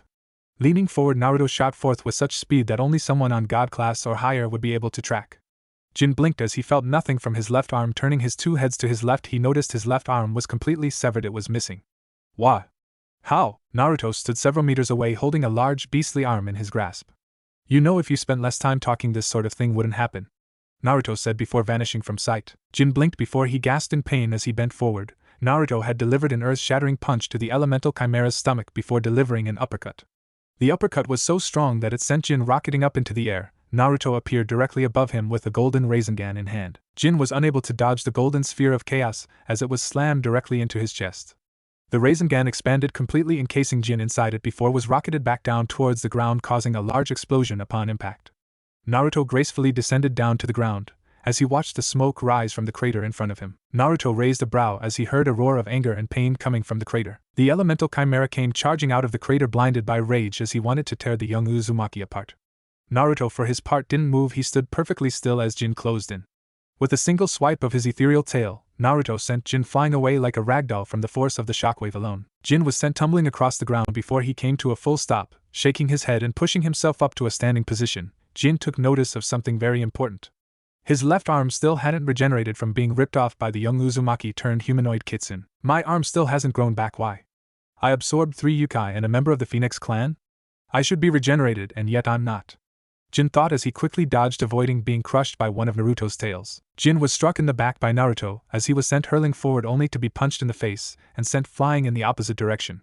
He's so fast I can't even track his movements. Jin, as he was being slapped around like a pinball game, Naruto flipped backwards before smacking Jin with his tail, sending him flying into the air. Naruto, quit playing around with him and end him already, Yan Kurama ordered as Naruto mentally nodded. Positive black and negative white chakra began gathering in front of Naruto's face before he compressed it into a ping-pong-sized ball. Tailed beast ball. Naruto roared as he unleashed a powerful beam of red condensed chakra at the descending form of Jin. The beam hit its target, causing an explosion that could be felt from countries away. It shook the entire city of Kyoto, and quite possibly all of Japan. Naruto watched as a smoking object dropped from the sky before hitting the ground with a loud thud. Slowly walking over, Naruto saw the smoldering body of Jin, who had obviously seen better days. Jin was no longer able to maintain his balance breaker, and he was in his normal human form rather than his deformed form. The man was still breathing, but rather than ending his life, Naruto turned his attention back to the crimson gourd which was cracked from the kunai he threw at it earlier. Naruto made his way over to the gourd before stomping on it, shattering into bits. Upon doing this, Naruto could hear screaming coming from Jin. The man's body was convulsing and flopping as he began to expand and mutated. This certainly can't be good, Naruto thought before jumping away from the expanding form of Jin. I guess that gourd is what was holding him together. Naruto. With it destroyed, there was nothing keeping him from exploding, or something along those lines. Yan Kurama told his host as Naruto watched from a safe distance as the body of Jin exploded into a shower of blood and entrails. Disgusting. Well, at least he's gone, Naruto said as his new form was reaching its limit. Closing his eyes, Naruto released his new and improved Kurama mode as he dropped to his knees. The effects of this form were draining on him. Man, the last time I felt this tired was when I arrived in Kyoto after fighting against Aito, Naruto thought as he didn't have any strength left in his body. Hey Kurama, you think you can lend me a little chakra? So I can get back to Kyoto? Naruto asked. He could feel a small glimmer of Kurama's chakra flowing through his system. Ah, that's better, Naruto groaned as he staggered to his feet and began to slowly walk back towards Kyoto. I'm going to sleep like the dead when I get back there, Naruto chuckled to himself. However, what caught Naruto's attention was the sound of footsteps making their way towards him. Naruto was not worried since he could feel Kurama's other half amongst them, as well as feel Yasaka and Kuno's signatures as well. I guess they finished off those elemental things after all. Naruto chuckled softly as he saw them coming into view and Kuno came rocketing at him like a missile. Oni-sama! Kuno cried with joy as she flew directly into Naruto's chest. Normally Naruto could catch her no problem, but because the young Uzumaki was completely drained he fell to the ground as he released a hiss in pain. Oni-sama, you did it! Kuno cried with joy as Naruto mustered a grin. Yeah, I guess I did. Well, I'll be damned, the brat actually did it? Jin said, glancing at the beaten-up form of Naruto. Ian Kurama glared at the Raijin, resisting the urge to bite him. Of course, he would win, he's my host after all. The brown-furred kitsune said softly. Where is that traitorous bastard anyways? Sesshomaru asked aloud as all of the yokai wanted to see him punished for his crimes. Naruto overheard this and decided to answer. Well, after I shattered the crimson gourd he kind of exploded. Apparently, it's what was keeping his body together after absorbing all of those yokai and devils, Naruto answered. You destroyed the crimson gourd, how? Kurokaze asked, obviously curious. Well, I kind of damaged it before using my new and enhanced Kurama mode. And after I successfully defeated Jin I stomped on it, shattering it into bits. Naruto said sheepishly as everyone stared at him for a second. Well, I guess it can't be helped, at least he's gone. Yasaka said with a frown. She wouldn't punish Naruto for destroying the gourd, especially not after what he just did. I guess we can finish this discussion later. Right now let's go home and get some rest. The blonde-haired vixen advised as she made her way over towards her daughter and Naruto. How are you feeling, Naruto-kun? Like I got put through a meat grinder. Then let me help you. Yasaka said with a smile as she put her hand on Naruto's shoulder. Naruto raised an eyebrow as he noticed a magic circle appeared under him, Yasaka and Kuno. The three of them were engulfed in a bright light before vanishing from sight. She couldn't teleport us all back to Kyoto? Inkimi said, trying not to sound too jealous as Sesshomaru showed no reaction as he turned around and began to walk back towards Kyoto. Kurokaze smiled slightly. You better hurry up and claim him before Yasaka beats you to it, he said with a small chuckle before walking away. Inkimi narrowed her eyes as she clenched her fists tightly. You won this round, Yasaka-san. But I'll make sure I win the war, she thought before following after her son and Kurokaze. It was looking to be the start of a beautiful morning. The sky was clear of cloud cover, the sun was shining brightly, and a gentle breeze is blowing through the city of Kyoto, causing the trees to dance and sway. It was the kind of day where most people would feel blessed to be alive. Naruto Uzumaki was not one of those people. He had never really been a morning person. He was the kind of person who liked to sleep as late as possible and get up well after the sun had risen. It was a well-known documented fact that unless there was an important mission, like protecting a fat daimyo or rescuing a princess or beating the ever-loving shit out of some greedy asshole, Naruto would sleep like the dead, especially after his battle against Jin last night. Unfortunately, much to his displeasure, Naruto did wake up as the light hit his face. Groaning in discomfort, Naruto tried to sit up in his bed. However, much to his surprise he couldn't move, and half of his face was pressed up against what had to be the softest and warmest pair of pillows he had ever felt. Trying to move his arms he could feel them, but they were pinned to his sides by what he would describe as furry snakes. Opening one of his eyes to see what was restraining his movements, what he saw in front of him caused the young Uzumaki to freeze completely as his brain simply stopped functioning. His cheeks were dusted crimson red as he suppressed the urge to freak out. Yasaka had a vice-like grip on him as their bodies were smushed together, and the two pillows his face was resting against were her enormous breasts. Thankfully, they were both still dressed as Naruto could release a sigh of relief that he didn't get raped in his sleep. Soon after, Naruto's short-term memory returned. Oh yeah, that's right, she wouldn't let go of me last night, so I guess I fell asleep here, Naruto thought as he tried to remember what happened last night. Naruto didn't have to wonder long as he felt Yasaka stirring in her sleep. Her eyes flickered open, as golden yellow eyes stared into cerulean blue ones. Good morning, Naruto-kun, she said while yawning, giving Naruto a good view of her razor-sharp fangs. Good morning to you too, Yasaka, Naruto said. Would you mind letting me go?